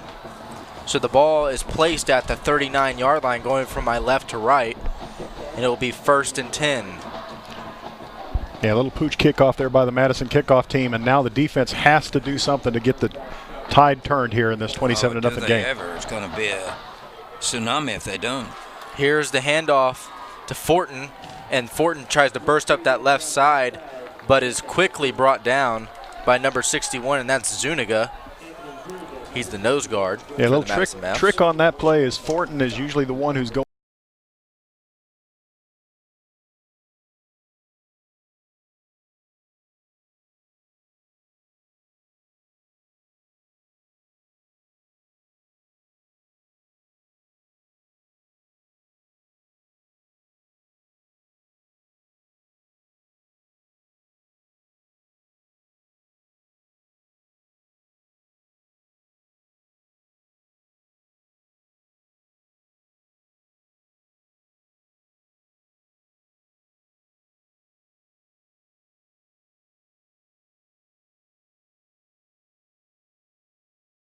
Titzman. He raced down untouched. Oh, but there's a flag on the play. 36-yard. My goodness. Oh, it's coming back. It's coming back, and that's just uncalled for. Looks like an offensive lineman got too far down the field, so somebody ineligible is going to bring that pass play back, and that's a break for Madison because they were looking down the barrel of another score here right after halftime, but now they've got another chance here to hold this Ranger offense to get another first down. And maybe this will be the break that the Madison Mavs need. 11 minutes and 11:03 left in the third. 27-0. So it'll be 2nd and 14. Single receiver on both sides as Gombert looks up at the coach as he signals for another play. Defense switching. And here's Gombert rolling to his right, looking for a man. He's got a man. He's flying. That's Eggleston. And he's trying to catch the ball, but it is incomplete. And applying that pressure on defense was number 1 for the Madison Mavs, and that is Nevon Cooper. Nevon Cooper, but I tell you what, the ball was caught out of bounds. That was very close because Eggleston made a great grab right at the 35. He did make a great grab, but he looks like he's a little bit shaken up on the sideline. I think that wind knocked out of him, I think. Yeah, I think he rolled over on the football, and it came out, and so did all the wind out of his lungs, because I think he's going to be able to run away here in a second. But they're under his pads, trying to get them off of him so he can take some deep breaths, and he's already standing up on the Maverick sideline. But, you know, who was the first guy to get to him? One of the Madison trainers. Yeah. That's what I like to see. And we know the Madison trainer very well. Rudy York. Jason York. I know him so well, I mispronounced his name. But Jason's one of the great trainers in NEISD. Well, Eggleston's going to have to go out for one play. They call the injury timeout for him. He's running back to the huddle and now being told, now go on over to the sideline. But he is running, trotting off, so looks like he's just had the wind knocked out of him, a temporary injury instead of something serious. He's always the wide out on the left side. He's 6 foot, 175-pound senior. So coming in for him will be... Should be Freeland. No, it is Camden Egley. Camden Egley. 5'9", 155, and he's a sophomore. So it'll be double wide out, set left. Going from my left to right. Here's the handoff to Fortin, and Fortin's got space, but he's He tripped over the 40-yard line. Nobody got near him. He tried to make a cut in the turf and ended up going down. But what that does is that ends up bringing out the Smithson Valley punter for the first time tonight. Charles, I believe this is the first time they've been stopped. Is that right? By them own selves. Yeah. So it'll be the punt by Brooks for the first time this game. Into the wind, and it'll roll out of bounds at about the 23-yard line. Well, now they're playing for a little bit of pride on the Maverick side. Well, that was the first thing that Chase and Charles were talking about at halftime with Walter, is just get something positive going on that Maverick sideline. Hey, holding them, making them punt for the first time, turning it over to your offense, and it's still just a 27-point game. I know that sounds weird, but it's not something more than that on top of it. They got their ball back, and yeah, they've got some experience coming back after halftime adjustments. So let's see what they can do on offense here with 9:56 left to go. Well, it's going to be going now with the wind, and that wind is still whipping out of the east-southeast at about 18 miles an hour. And it looks like it's a TV timeout. And we'll keep it right here. But we invite you back to Frost football and to GDP Sports tomorrow night, when we'll be on hand at Commonwealth Stadium for Roosevelt against the Bulldogs from Laredo Alexander of Coach Sergio Salinas, who has been a former star for the Bulldogs.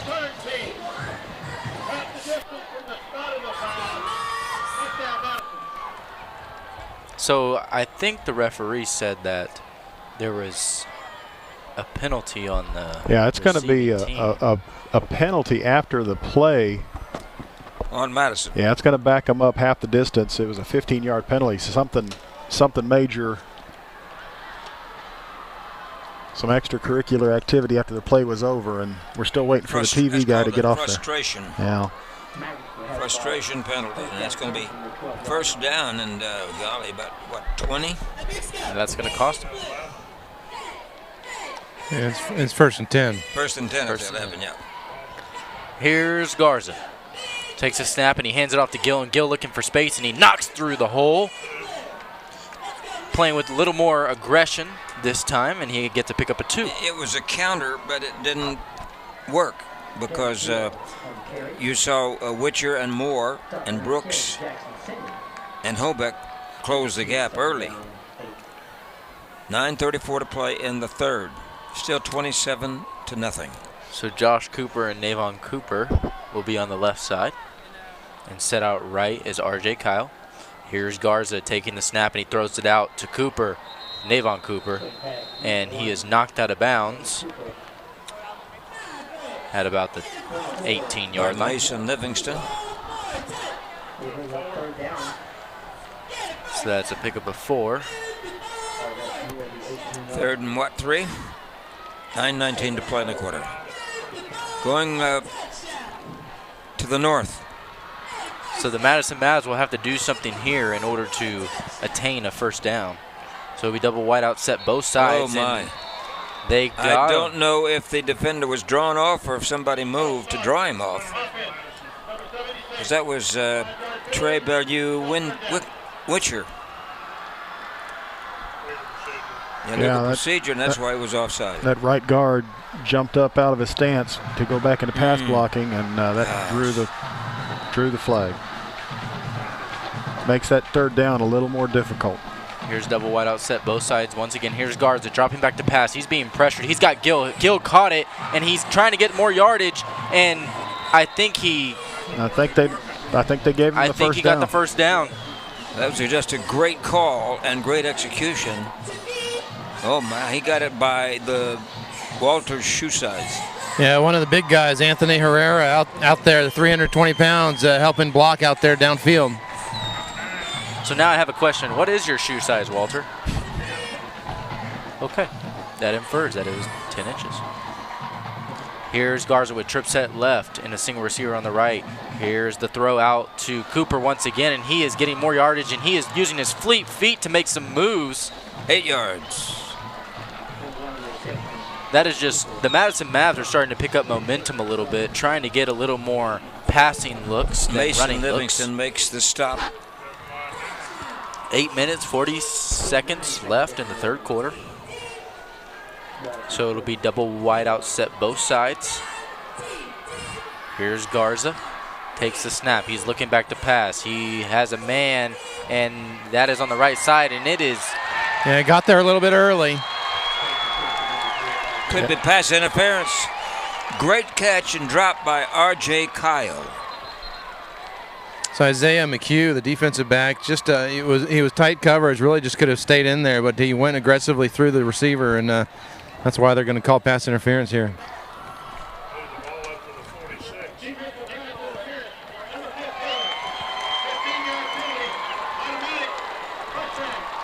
So but I've heard coaches say you never get mad at a player for aggressiveness. No, you do not. And he was aggressive on the pass defense. He was. So there's no point of getting mad. He did his job. I'm always aggressive. Only the 3rd first down of the night. And here's Garza with the flag on the play. Another illegal procedure call, I think. You know, you don't blame Madison for trying to go fast because of the scoreboard, but it just seems like they're shooting themselves in the foot because of that hurried up. You know, take a little bit more time, get something done, and then start worrying about the clock.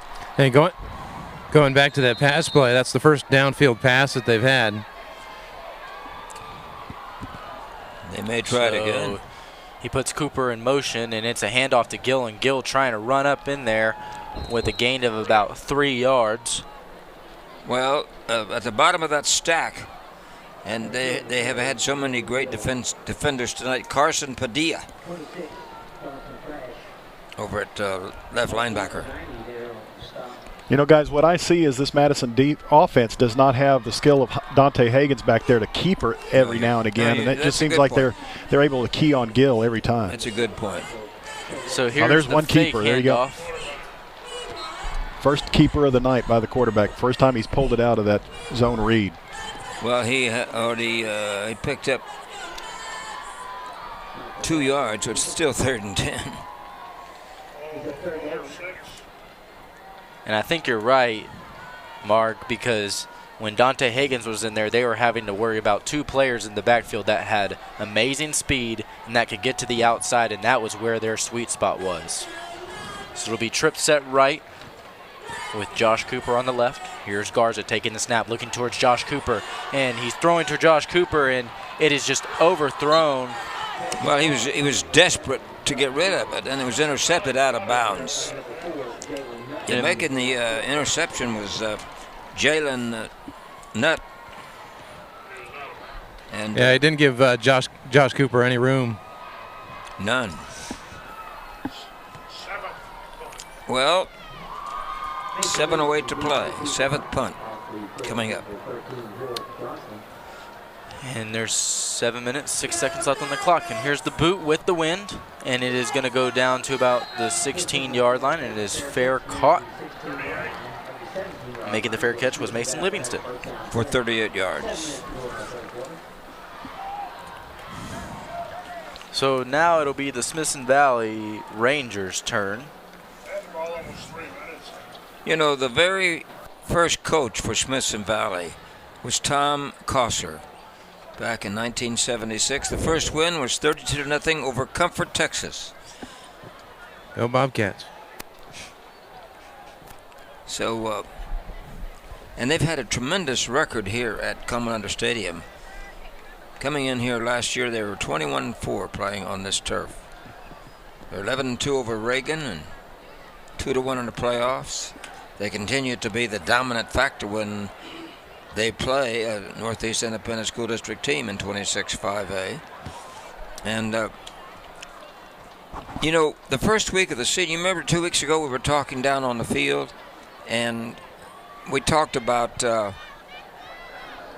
NEISD and the fact that, you know, over in North Side in ISD, they're growing so fast.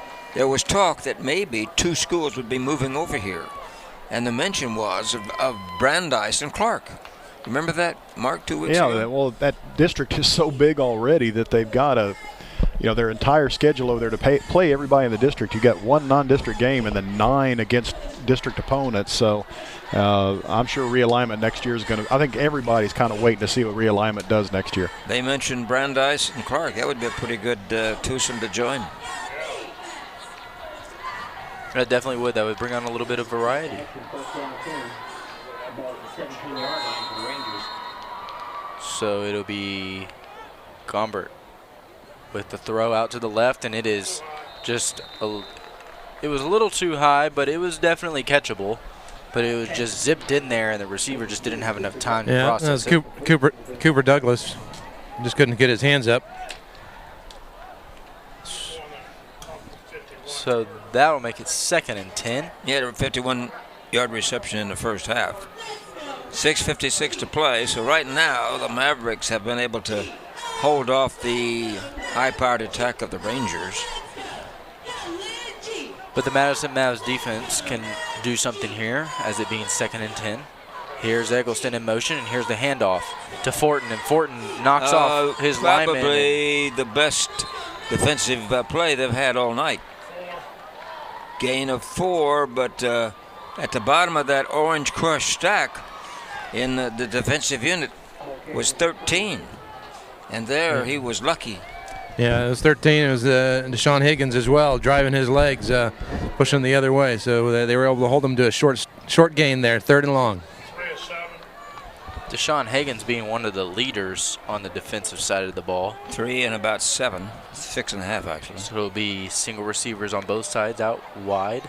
Here's Gombert looking to his left now, and he's got a receiver being double covered, and it is incomplete, but the intended receiver was Eric Titzman, being 6'3".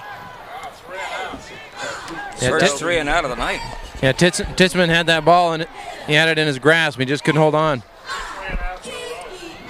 Well, the Mavericks have certainly found some Wheaties in their defensive huddle, and they've made 2 in a row for 3 and out. So it'll be Cooper back to receive the punt. And it'll be Brooks to punt. And here's the boot. Boy, and it is a low punt, and he's just kicking low punts, almost kind of like a soccer-style punt, sort of. Down to the 44-yard line. Yeah, he's lucky that didn't hit somebody in the head. Yeah, he's getting very close down there. So it'll be the Madison Mavs for another chance on the offensive side of the ball. On this date in 1913, a young man named Jesse Owens won 4 gold medals in the Olympics held in Berlin in 1936. He was born in 1913. First great sprinter in American history. Yes, he was. Here's Mike Garza with the handoff to Gill, and Gill's trying to get some room, but he is just being brought down by 5 Rangers. Well, they used to say 1 riot, 1 ranger. There were 5 of them on that tackle. I feel that Gill is having a little bit of adversity this year, as he doesn't have the senior starters that he did last year, so he's trying to adapt. So it'll be double wide out set left, and here's Garza with the handoff to Gill, and Gill running up and getting more yardage, and he picks up about 5 yards. But let me tell you why that play worked. Because number 77, Kai Bowers, 6'3", 320-pound senior, opened the door. The offensive linemen are very important in the game of football. And when you weigh 300 pounds, you can do about what you want to do most of the time. Yeah, I'm surprised, Gary, they don't take advantage of him more often. Yeah, me too. Me too. So here's the snap by Mike Garza looking to his left, and he bullets it in. It is almost intercepted by number 2 for the Rangers, and that's Thomas Zug. Yeah, it looked like Josh Cooper stopped on the pattern, didn't run it out. No, he didn't. And as a result, there was about a 6-inch space that. Yeah, it's likely he wanted the ball less than the Smithson Valley player did. He just kind of stepped back and let him have it. You always got to be anticipating that you're going to get the ball as a receiver. You might not think that you're going to get the ball, but sometimes the quarterback is being rushed and pressured so hard that he's got to have an outlet. And here is the boot, almost blocked. It was almost blocked. But it is caught at the 15-yard line, and it is now up to the 30, and returning that is Mason Livingston. 34-yard kick on the play. 17-yard return. Carson Padilla is the young man that was on the blitz and almost blocked that punt. 4:31 to play, 3rd period. No score here in the second half. Still 27-0. And we got a timeout on the floor of Hero Stadium, and it's for Don Harris and Chuck McIntyre because they have to pay the bills. We'll be back. You're listening to Frost High School Football. Play the real estate investment game smarter by putting APIA on your team. They are the secret weapon for investors who own 5 or more rental properties. Their custom-built insurance policy allows investors to place their entire real estate portfolio under one policy with one renewal date. Real estate investors win by saving time and improving their cash flow. Call in the experts today. www.apiaprotects.com or call 877-752-2742. In 2017 alone, 2.8 million U.S. workers were injured on the job. Construction, transportation, manufacturing, oil and gas, and agriculture were among the most dangerous industries for workplace accidents. If you were injured in a workplace accident, call Thomas J. Henry. Thomas J. Henry handles serious workplace accident cases and gets serious results for injured clients. Start your free claim today at tjhlaw.com/radio. That's tjhlaw.com/radio. San Antonio, Texas. 1st and 10 for Rangers at the 33-yard line. They're still holding up. In Smithson Valley territory. Now we're back. So it will be now 1st and 10 at the 33. Ranger country. In the shotgun. Long count. And the handoff. Up the middle. And he has the fiddle. And he plays a tune of big gain for Eggleston. And he picks up from the 33 to the 40. He picks up 7 yards almost. Making the stop in there. Middle linebacking nose guard was Anthony Zuniga. So it will be 2nd and still a long 4. Definitely a better effort by the Madison Maverick defense here in the second half. As only 4 minutes left to go in the 3rd quarter. They're going to get rid of that wind here in a second. They've got a little bit of benefit from it, but Rangers trying to score here. So it is Gilbert. It is the handoff. And I think that is Fortin carrying the ball. And they've made a pretty good adjustment on that carry and gained the 4, but it will be... Are they going to give him the first down? Yeah, they did. I didn't think he got it, but let's see. Now they got to measure. Timeout for a measurement.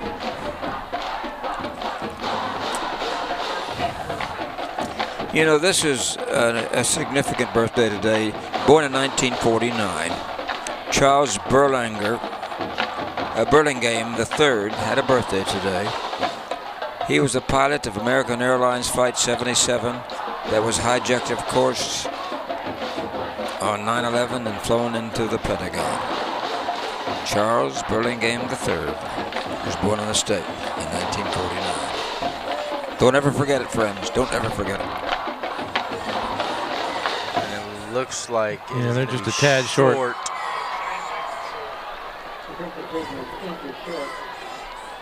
It's about the same length as Jimmy Durante's proboscis. Now you're just speaking a foreign language, Gary. Again, since really the end of the first quarter, the Mavericks defense has played pretty solid football. Yes, they have. The offense just hasn't given them any real breathers. No, they have not, and that's exactly what you said, Charles. Larry Hill was going to come out there, and he wasn't going to slack off. He was going to keep going. So it'll be 3 minutes, 40 seconds left in the third quarter. This should be just a sneeze for a first down. 3:40 to go. Robbins on the control system for the video here at Hero Stadium tonight. So it'll be the Rangers going for it.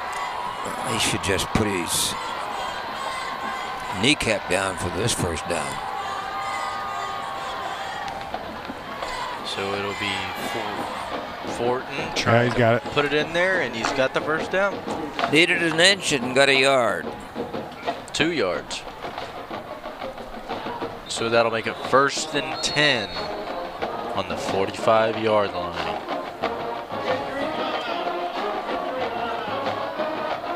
Looks like Higgins.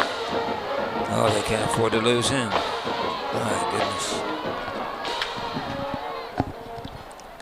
Well, we'll let Jason York and his crew administer to young Higgins, so let's take a timeout. You still have 3:13 to play in the third, 27-0. Smithson Valley over Madison. You're listening to Frost Football. Whenever a young driver leaves for school, a game, or drives to the mall, parents want a peace of mind knowing where their youngster is located any time of day or night and when they'll be returning home. GPS of Texas provides that parental peace of mind with the high-tech tracking technology provided by Blake Stevens Company that can trace a vehicle from coast to coast and even to Alaska and Hawaii. A feeling of security and safety when GPS of Texas installs that device. Call Blake at 210-587-7634. We're back at Hero Stadium with 3 minutes, 13 seconds left in the third quarter with Smithson Valley leading 27-0. Yeah, Deshaun Hagen's coming off limping like he's got a cramp, as Charles said. He's got a better eye down there, but that first down moved the chains for the Rangers, and now defense is trying to make a stand without their leader in the secondary. Say, I had a proud event for my own ego Sunday night. I was invited to speak to the American Legion in Leon Valley, and I had 2 standing ovations, and in all the years I've made speeches and appearances, I've never had anybody give me 2 standing ovations, and they liked what I said. It was a lot of fun. Back to play. Here's Gombert handing off to Fortin once again, and Fortin trying to fight for some more yards, and he's got some more yards, and that's a gain of 4 for Fortin. Getting up at the bottom of that stack is Ian Gill, 220-pound senior.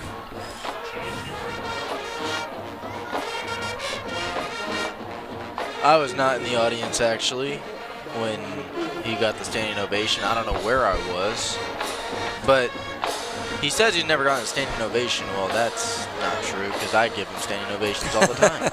Here's Gombert looking to his left, and he's got a man open, and that's Eagleston. He's got more, and he's got yards, and he's got speed, and he's down to the 10, the 5, and he's into the end zone. Wow. Little quick bubble pass, and he was gone, and that's another touchdown for the Smithson Valley Rangers. Oh, man, that was quick, wasn't it? That was quick. Oh, he displayed more moves on the sideline than El Toro in a Waters bull ring, my friends. Yeah. Yeah, Well, nothing fancy there on that little screen, but Eggleston turned on the speed and found a seam and was down the sideline for the touchdown before anybody could touch him. I think this Ranger team is pretty impressive tonight. I think they're going to be they're in a very tough district, my friends, very tough. So it'll be Gombert to hold, and here's the PAT by Rodriguez, and it is up high, far, and good to make it 34-0 with a minute 50 seconds left in the third quarter. You are listening to Frost High School Football and GDP Sports. The most important team member isn't always playing in the game. Sometimes they hold a clipboard on the sideline. A good coach doesn't just call plays. They instill confidence in the individual and help the team overcome adversity. At Frost, we believe that good coaching in your financial life can accomplish the same thing. After all, if we believe in you and you believe in you, anything is possible. Frost. Opt for optimism. We were talking about the structure of the district that holds Steele, Judson, Smithson Valley, Clemens, my goodness. And right now, Larry Hill is trying to tell his team that they can be right in the thick of that district chase. Yeah, that scoring drive, Gary, 6 plays, 67 yards. 251 and 49 of them in the air on a pass from Gombert to Eggleston makes the score 34-0 in favor of the Smithson Valley Rangers. And Charles keeps up with college football as well. Army UTSA prediction, Charles. Well, I'm going to go with what I heard a couple of guys say on the radio today. I'm going to lean towards Army. They've got that offense is pretty complicated. If they play anywhere near where they did against Michigan State last week, or was it Michigan? Michigan. As long as they don't play like they did against Rice, UTSA is going to have their handful. And here is Rodriguez with the boot, and it is going to go down to Cleaver at the 10, and Cleaver just stopped in his tracks in the middle of the field, and he will be brought down at the 14-yard line, and that is just starting off the Madison Mavs offense in a bad territory. Well, on the specialty unit, it was Darlington Frosch who slowed him up, allowing his Ranger Corps to make the total stop.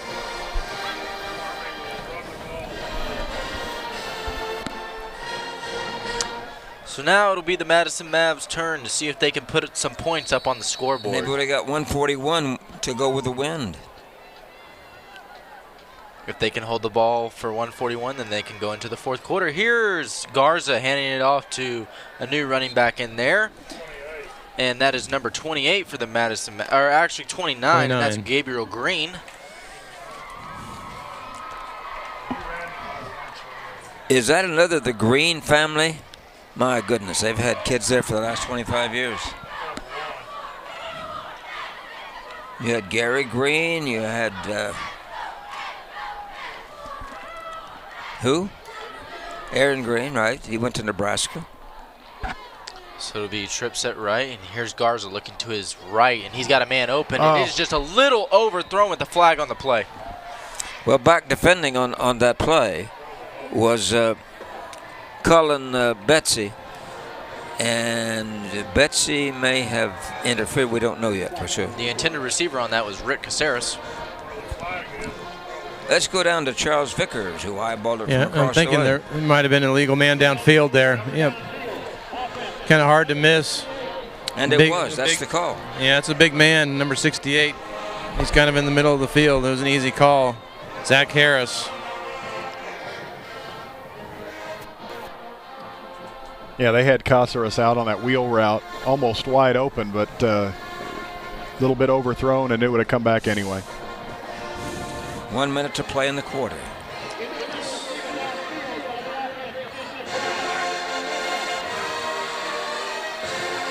So that'll make it third. So penalty was declined. They went for third down. Yeah, they made a good And fumble. it's a Garza fumble. drops the ball, and he is just creamed, man. You talk about look like a collision on Interstate 10 at drive time. Yeah, it's Trey Moore coming in just on a blitz, and he got there right when they were trying to pick up the ball and do something with it, and it was almost another bad play. I mean, just a sack is one thing, but a fumble would have been worse. Yeah, they were bringing a blitz, and just not a good play overall for the Mavericks, and Trey Moore was the beneficiary of that one. Boy, that was some smash. And they've been close to blocking a lot of these kicks, so I'd like to see what they do here. The rush is on. Here it comes. And that was close to being blocked as well, and it is only going to 41-yard line. Oh, my goodness. You talk about missing it by a toenail. He almost blocked that in the end zone. So it will be 10 seconds showing on the clock. Ball's at the Maverick 41. And the rich get richer here is already with a 34-point lead. Smithson Valley with a ball back. Now, if you got it now, they put it to 36. I think. Where had they put it? 41. Yeah, I was right the first time. Yeah, they're about to switch ends.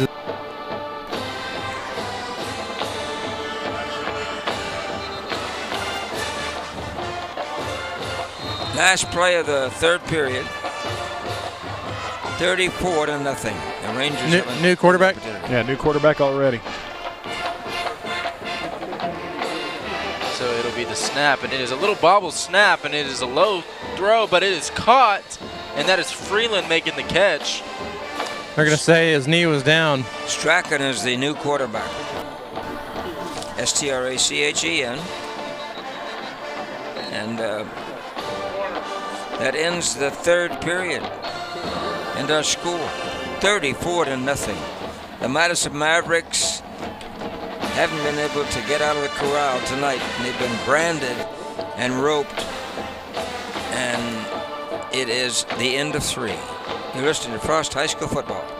In 2003, while playing in a football game for San Marcos Academy, Chris Canales, already offered a college scholarship, was involved in a tackle that transformed his life forever. He suffered a spinal cord injury and was left physically paralyzed, but Chris didn't allow the debilitating injury to affect his involvement with football. Since that time, Chris and Eddie have formed Gridiron Heroes, and now they have the support of many of the college coaches around the country, an organization helping players and families recover from catastrophic injuries. Gridiron Heroes. You can contact them at www.gridironheroes.org or call 210-849-9250.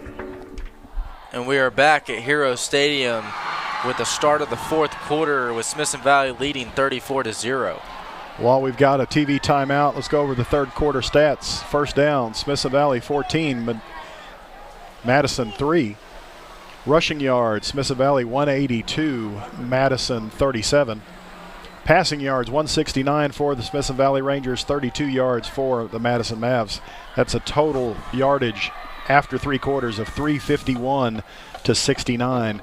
Third downs, 3 of 9 for the Rangers, 1 of 9 for the Madison Mavs. Fourth downs, 1 of 1 for Smithson Valley. 3 penalties for 25 yards for the Rangers, 2 penalties for 10 yards against the Mavs.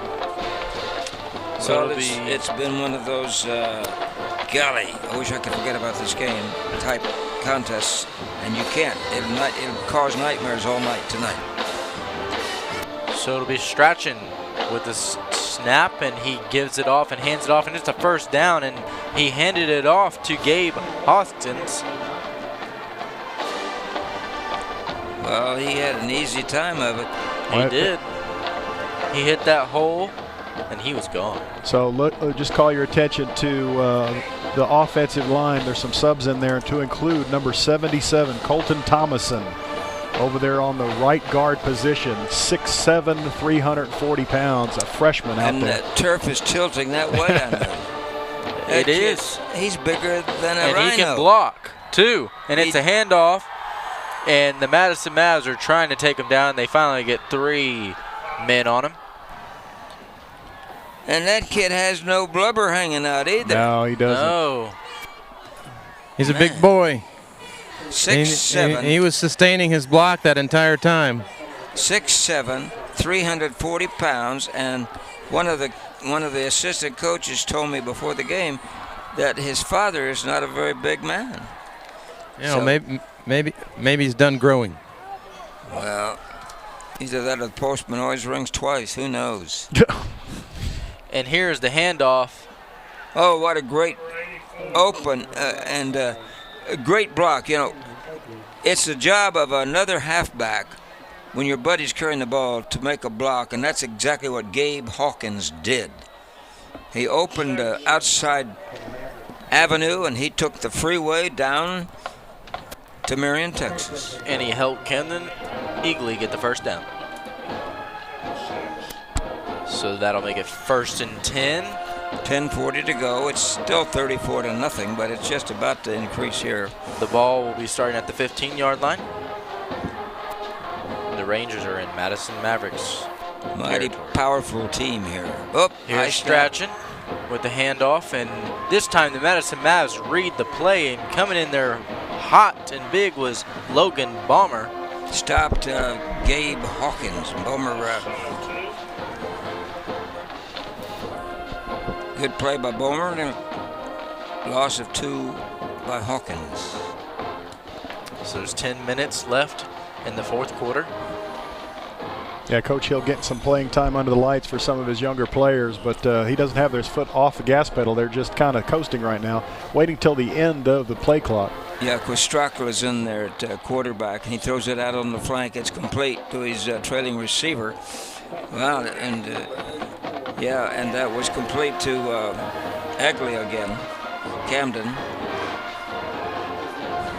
So a lot of juniors and seniors on this Smithson Valley team. And remember, last year Madison went out there and beat them 17-14. So a little bit of payback this year maybe in the eyes of the Rangers when they realized what happened last year. Will Strachan is a 160-pound, 6-foot-tall junior playing the backup role of quarterback. So it'll be the Smithson Valley Rangers, and here's Strachan as he takes a snap and he hands it off, and he is nailed by, I think that was Deshaun Hagens on that play, laying the wood on Hoskins. But he still picks up yardage. So that'll make it 3rd and 4. That was one of the times where they went behind the freshman Colton Thomason on that one. And you can go any place you want to go if you got him in front of you, I'll tell you that. As the clock runs down to 8 minutes and 30 seconds. 4th and 3 for the Rangers. This is a big play here. If they could get another score, and they will have to make this conversion. Here's Strachan with the high snap once again, and it's a flag on the play. Yeah, I think they actually got Thomason there for leaning a little bit or jerking a little bit before that snap. So there's going to be a 5-yard mark off against Smithson Valley.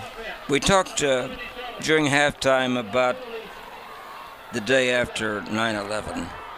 But it was on this date, one day after the anniversary, on this date in 2011 in New York City, the memorial opened at the World Trade Center. So it'll be a new kicker for the Rangers as he puts it through the uprights. Old result. And that'll make it 37-0. And making that beautiful kick was Colby Wright, the Smithson Valley Rangers. You're listening to Frost High School football at 37-0, Smithson Valley over Madison. In 1974, it began as a small printing company with 3 employees and a hope for the future. Today, Eagle Print has soared into the business community with 30 employees and the most efficient high-tech and graphic equipment in San Antonio. Maybe you need to print up a business plan for your next venture, or you might need a new marketing brochure for a top client. Ray's been involved with planning and designing such things for many, many years.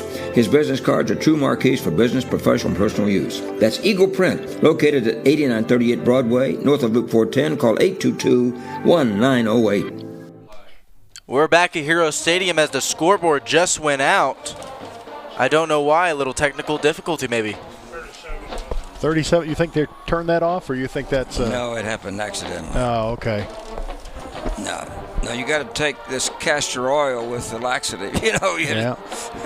So the actual video board is still up on the big scoreboard, but the actual numbers are all dark now, so we don't even know where the time would be. Including the 30-second clock. Yeah, the play clocks are out as well. So the time will be kept on the field now, no doubt.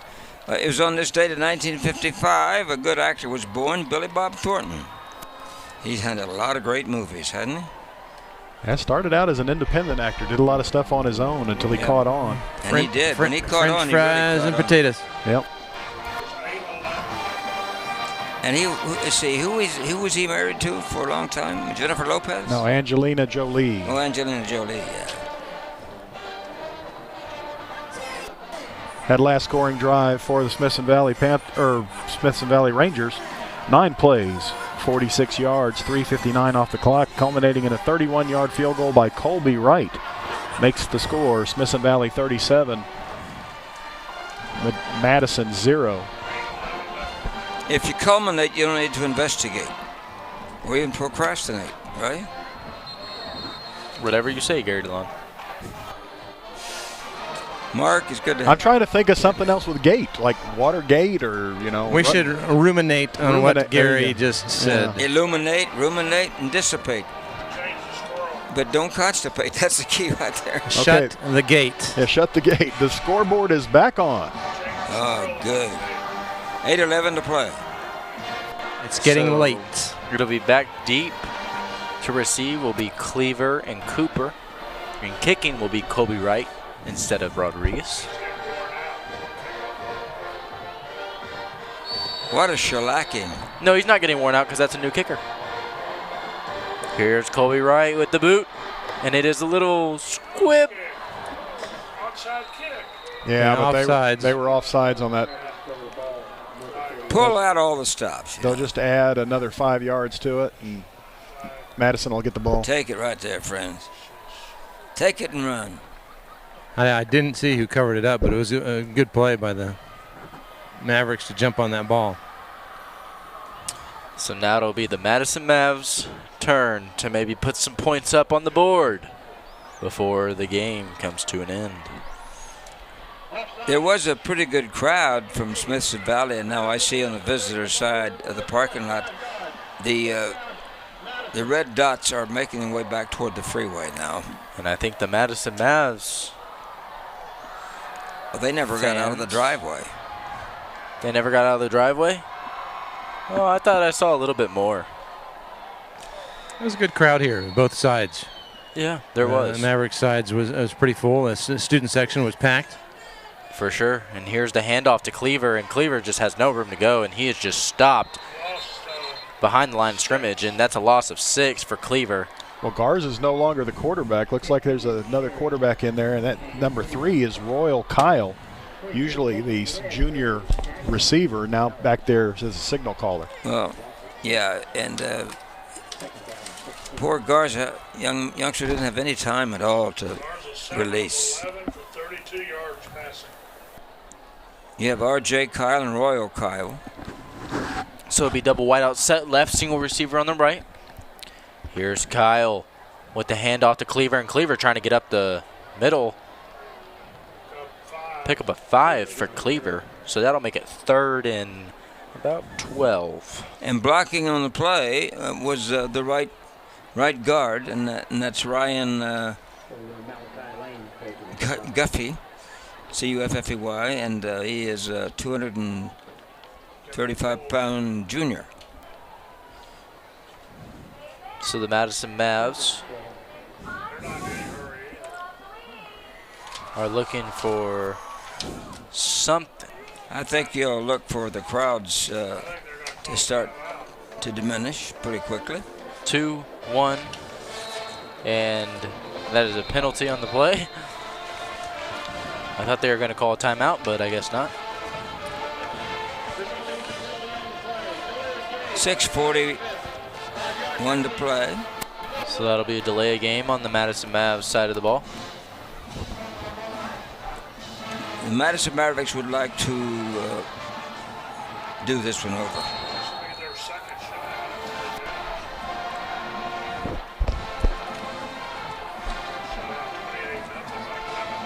Clemens won over Madison in the first game by score 28-0, and right now they trail 37-0. Here's Kyle with the keep, and he is going towards his left, and he just doesn't have any time, and brought down, but he got a gain of about 5 yards on the play.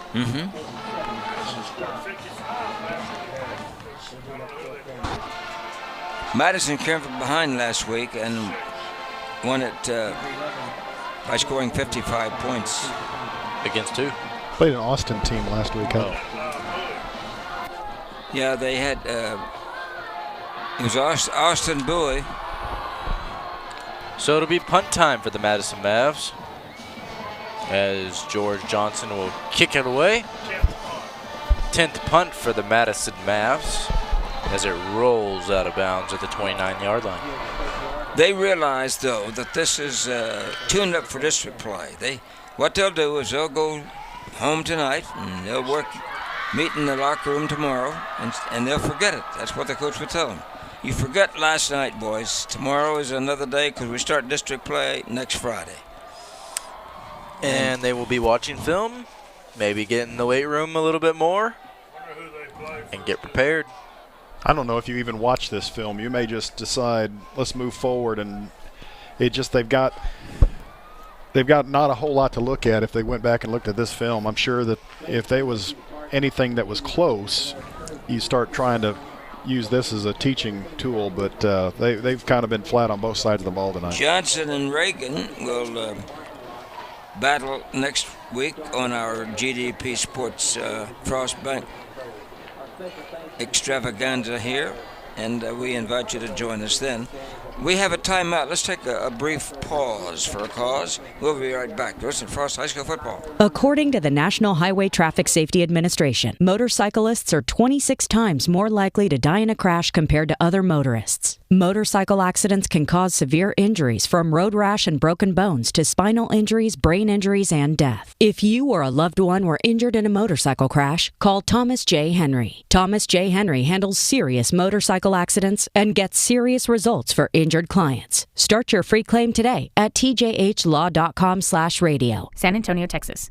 Football has a long list of decorated heroes, yet it's the heroes that we encounter every day off the field that often make the greatest impact on our lives. For more than 75 years, BCFS has been a beacon of hope for children, families, and communities throughout Texas and around the world. Whether it's on the front lines of disaster response, providing medical care and shelter to the survivors of hurricanes, tornadoes, tsunamis, or other emergencies. BCFS, a global system of health and human service nonprofits, making a profound difference in the lives of millions around the world. Back at Hero Stadium with the handoff from Strachan to number 20, and that was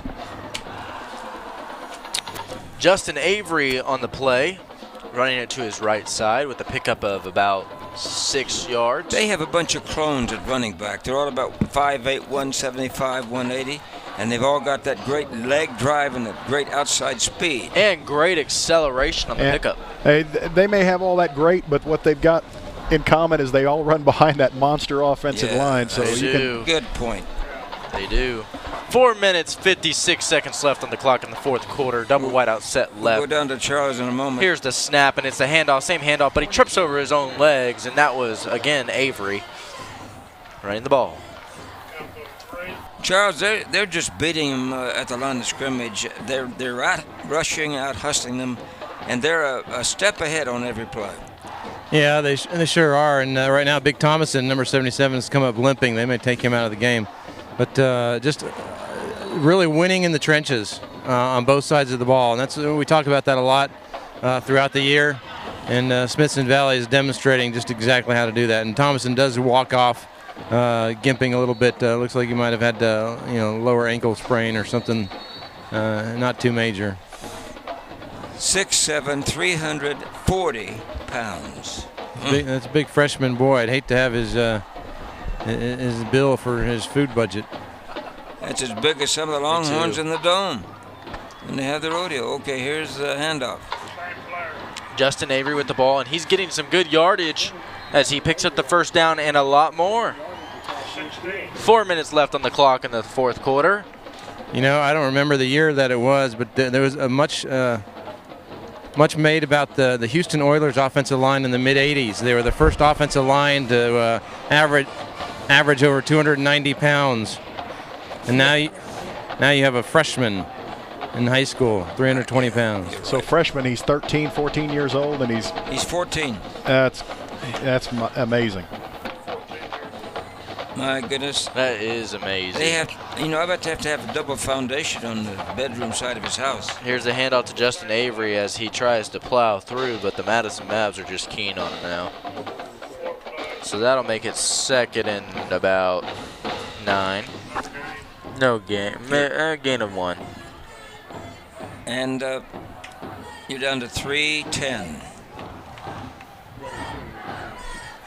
As the clock just ticks down, the Smithson Valley Rangers aren't in any hurry. What an impressive night this has been, though, for the Rangers. Definitely an impressive night, and they will go back and with this win, and they will get ready for district play. So here's a snap by Strachan as he looks to his left, throwing the ball this time, and it is caught with the open receiver. Getting in some receptions, and that was 87 catching that ball. And that is... It's another first down. Ryan Hakes. So Ryan Hakes getting a touch on the ball for the first time tonight. 2:35 to play in the game. So it'll be 1st and 10 with the ball sitting at the 37-yard line. It was a good job by Cernahouse on looking off that defender on that last pass. Should be single receiver on both sides. Here's Strachan. Oh, new quarterback actually with the handoff, and he has got space. He's to the 20, the 5, the 10, and he's still running. He's into the end zone. 24 was running the ball, and making that impressive run was Braxton Bounds. He's a senior for the Smithson Valley Rangers. 37-yard run. Wow. Braxton Bounds, the double B. He had some wheels, too. He was turning on the jets. He turned on the jets and ran. And what'd he do? He got the touchdown. And they're about to tack on the extra point. Here's Colby Wright with the boot. And it is up high far, and it is good. Making it 44-0 with 2 minutes, 10 seconds left in the fourth quarter. You are listening to Frost High School Football with GDP Sports. The most important team member isn't always playing in the game. Sometimes they hold a clipboard on the sideline. A good coach doesn't just call plays. They instill confidence in the individual and help the team overcome adversity. At Frost, we believe that good coaching in your financial life can accomplish the same thing. After all, if we believe in you and you believe in you, anything is possible. Frost. Opt for optimism. APIA specializes in real estate investor insurance. For years, investors have struggled managing individual insurance policies. So APIA built a program to put investors' properties under one insurance policy. They've been helping investors save time and improve cash flow nationwide since 2001. APIA has the flexibility to meet the unique demands of both investors and financial institutions. Call in the real estate asset protection experts today, www.apiaprotects.com, or call 877-752-2742. While some banks are slow to approve auto loans, RBFCU is Hitting the Gas. With one of San Antonio's lowest loan rates and fast online approval, you'll have more time and money to live life your way. Apply today at rbfcu.org. Subject to credit approval, rates and terms subject to change. Other restrictions may apply. Better rates. It's what we do at RBFCU. And we are back at Hero Stadium with the kickoff shortly awaiting by Colby Wright. With back to receive is Cleaver and Cooper once again. That last scoring drive, 7 plays, 71 yards, 3:26 off the clock, a 37-yard run by Braxton Bounds. 44-0, Smithson Valley over Madison. Here's Colby Wright with the boot, and it is a little pooch kick down to the 20-yard line. And Gill is just trying to run for his life, and he just doesn't know where to go. And he's juking players, though, and trying to get something moving. 12-yard return for Gill, but more like a 25-yard return because he was running in and out of defenders that were coming straight at him. So the ball will be set at the 32-yard line, almost 33. You know, we told you about it being the birthday today of George Jones. I'll never forget when he was at Stock Show here a few years ago. And I had a set-up interview with him, and he didn't show. And that was when he had a reputation, No-Show Jones. He was famous for No-Show Jones. No-Show Jones. And his wife was so sweet. She came up and apologized to me. And she said, I love your sport coat. I had on one of my sartorial coats at night, and she said, I sure love your coat. Your trademark. Yes. Well, he stopped loving her today. No doubt about it. Yes, yes. He also made a song, No Show Jones, just letting you know. Here's the handoff. Fake handoff, and it's Kyle keeping. He's going to the outside right, and he is brought down with the flag on the play once again. I believe it's probably an illegal block. I think so, too. Let's go down to Charles Vickers, who hasn't had a whole lot of positive comments. Well, there hasn't been a whole lot to say positive about the Madison Mavericks tonight, and that was looked like number 16 who had the bad block. That one, Josh Towery, wide receiver out in the open field, and it was really easy to see. Just a tough night for the Mavericks all the way around. I thought they played a much better second half. You know they're a better team than the scoreboard indicates. Well, you saw a little bit more in the second half that they could hold their own a little bit better. They just really couldn't put anything together on the offense. But let me tell you this. It looks like the Mavericks have not had half as much time to practice as the Rangers. They are in precision sync tonight. It looks like the Rangers have definitely been coached, and I don't know. They've been coached, tutored, and yelled at, I'm sure, for the past 6 weeks.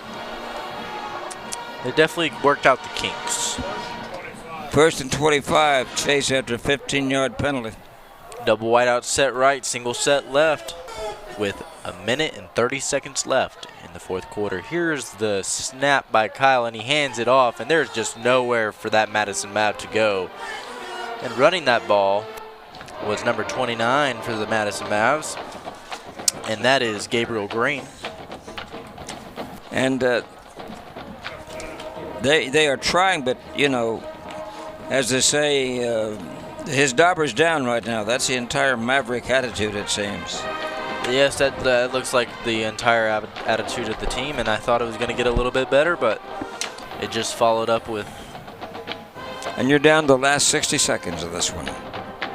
So it'll be double wide out set right, single set left. Here's the snap by Kyle as he hands it off to Green once again. And that was a kind of a halfway counter, but he took a step to his right. There's no blocking there at all. They just didn't have any hole at all for him to go through. No blocking at all, and the clock is just going to wind down with the Madison Mavs. Yeah, one more play. Not being in any hurry. 30 seconds left in the game. Yep. Well, the Madison Mavs have definitely tried. They put in some effort. They're just going to have to smooth the kinks out in their practices to get prepared for district play. So here's Kyle with trip set left. It's the last with play the keep, and he's got some space, and he's running through the space.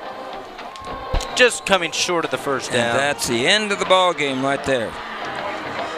The longest run of the night for the Mavericks, and that ends it on a 44-0 scoreboard tally here.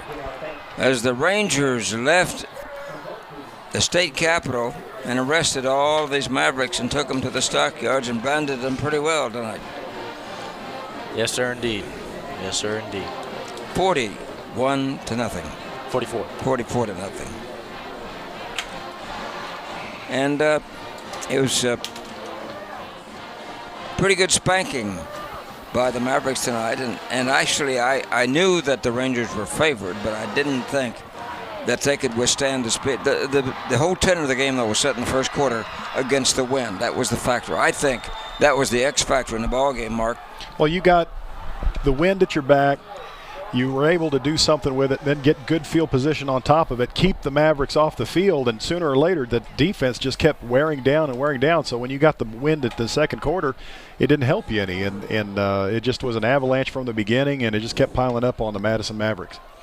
Yeah, they just couldn't build the tower the way they wanted it. Every time they'd try to gain yardage, they would have the foundation kicked out from under them. So I tell you what, I think Larry Hill has got a potential to compete in that district as tough as it is.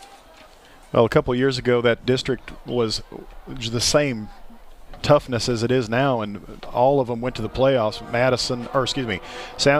Smithson Valley, Judson, Steele, and Clemens all went to the playoffs, and in both divisions. They had two. Smithson Valley and Clemens were in one division, and the big division was Steele and Judson, and they all made it to the regional finals. All made it till the final. Region 4. It's crazy how talented that division can be up there. Well, our first Thursday night game of the season is history, and it was an easy task for the Rangers from Smithson Valley to win it 44-0 over the Mavericks of Coach Blaine Peters. But they will be back. I think there's too much talent available when you put it all together. It's going to be an interesting scenario here in 2019. We'll be back with some final comments and stats. When we return, you're listening to Frost High School Football. Hard work, dedication, commitment. Qualities that are found on a winning football team and qualities that you should look for in a contractor. Central Builders has conducted their businesses by these qualities for 25 years. The dedication has resulted in coast-to-coast clients who aim to build, remodel, and restore their large and small businesses. Many school districts and grocery chains, such as H-E-B, have selected CBI as their first string to implement and improve existing structures as well. Call CBI 210-590-0235. According to the National Highway Traffic Safety Administration, more than 100 Americans die each day in traffic crashes, and thousands more are injured. If you were injured in a car crash, call Thomas J. Henry. Thomas J. Henry handles serious auto accident cases and gets serious results for injured clients. Start your free claim today at tjhlaw.com/radio. That's tjhlaw.com/radio. San Antonio, Texas. Every family wants the assurance that their most valuable possessions are protected and secure for the future. That's why you need the most insurance coverage that budgets can afford. Even though his company is headquartered in Texas, John Lester is expanding his company from coast to coast. He has recently added several major insurance companies to better serve his growing clientele. You are protected from hurricane, fire, auto accidents, even a polar bear attack. John Lester once played linebacker for the Bastrop Bears, knows the importance of insurance. Call John Lester's Insure 1-210-541-9771. The most important team member isn't always playing in the game. Sometimes they hold a clipboard on the sideline. A good coach doesn't just call plays. They instill confidence in the individual and help the team overcome adversity. At Frost, we believe that good coaching in your financial life can accomplish the same thing. After all, if we believe in you and you believe in you, anything is possible. Frost. Opt for optimism. Back at Hero Stadium, where the Smithson Valley Rangers have taken out the Madison Mavericks, took them to the woodshed and beat them 44-0. Smithson Valley started by winning the coin toss and then won everything else the rest of the night. 44-0 is just the beginning, and Walter's got the stats to show you the end. Okay, Mark, let's see. Smithson Valley had 20 first downs. Madison had 4. Smithson Valley had 271 yards rushing, 182 yards passing, for a total of 453.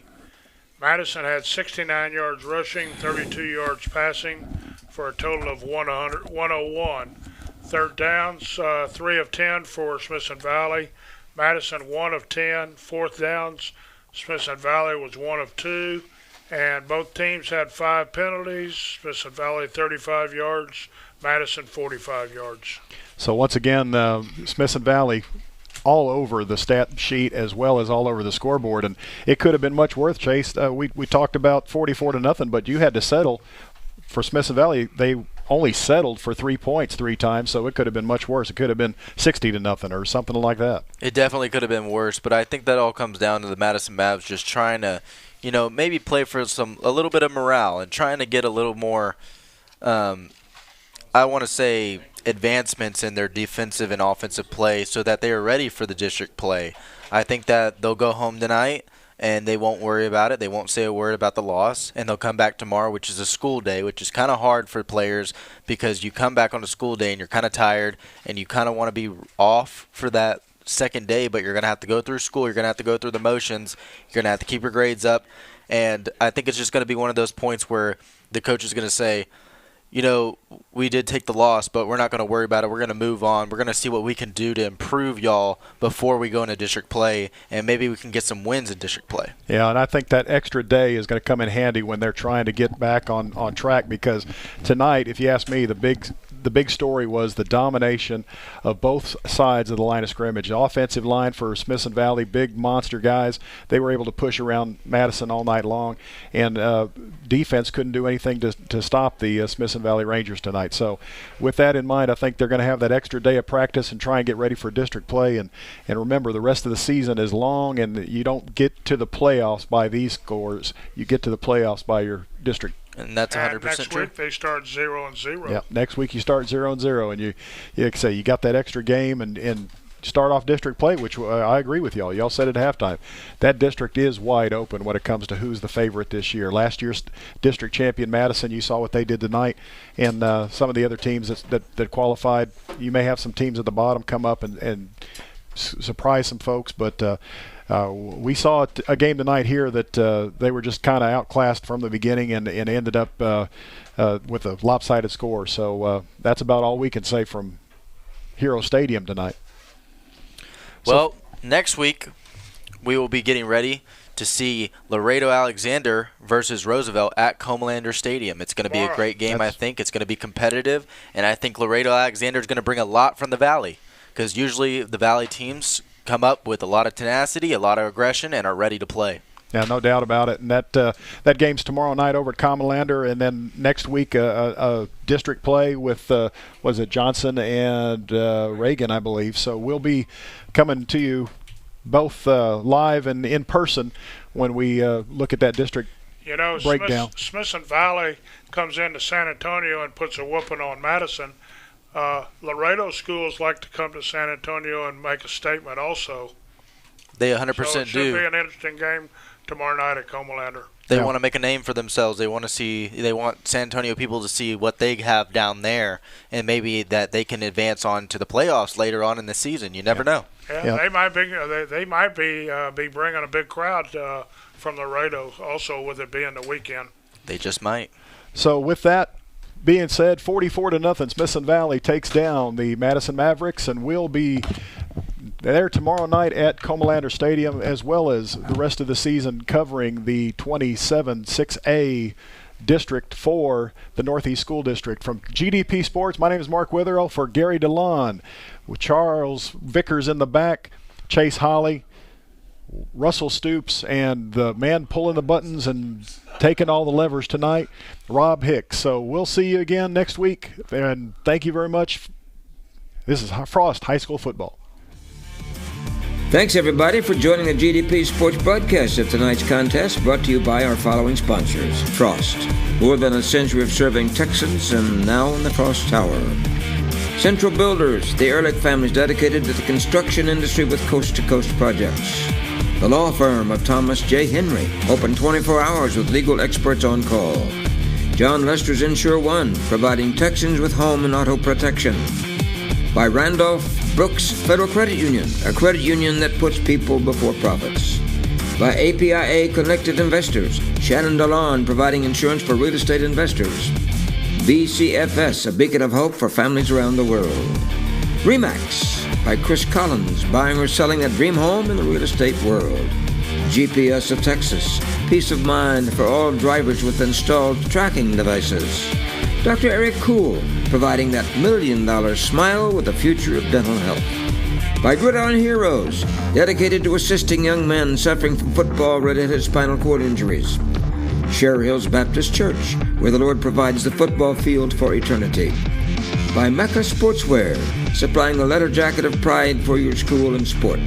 Eagle Print, where San Antonians take their printing for quality and satisfaction since 1974. Also brought to you by one name that stands out in the San Antonio rental car business, Budget Car and Truck Rental on Sandow Road just east of 281 North.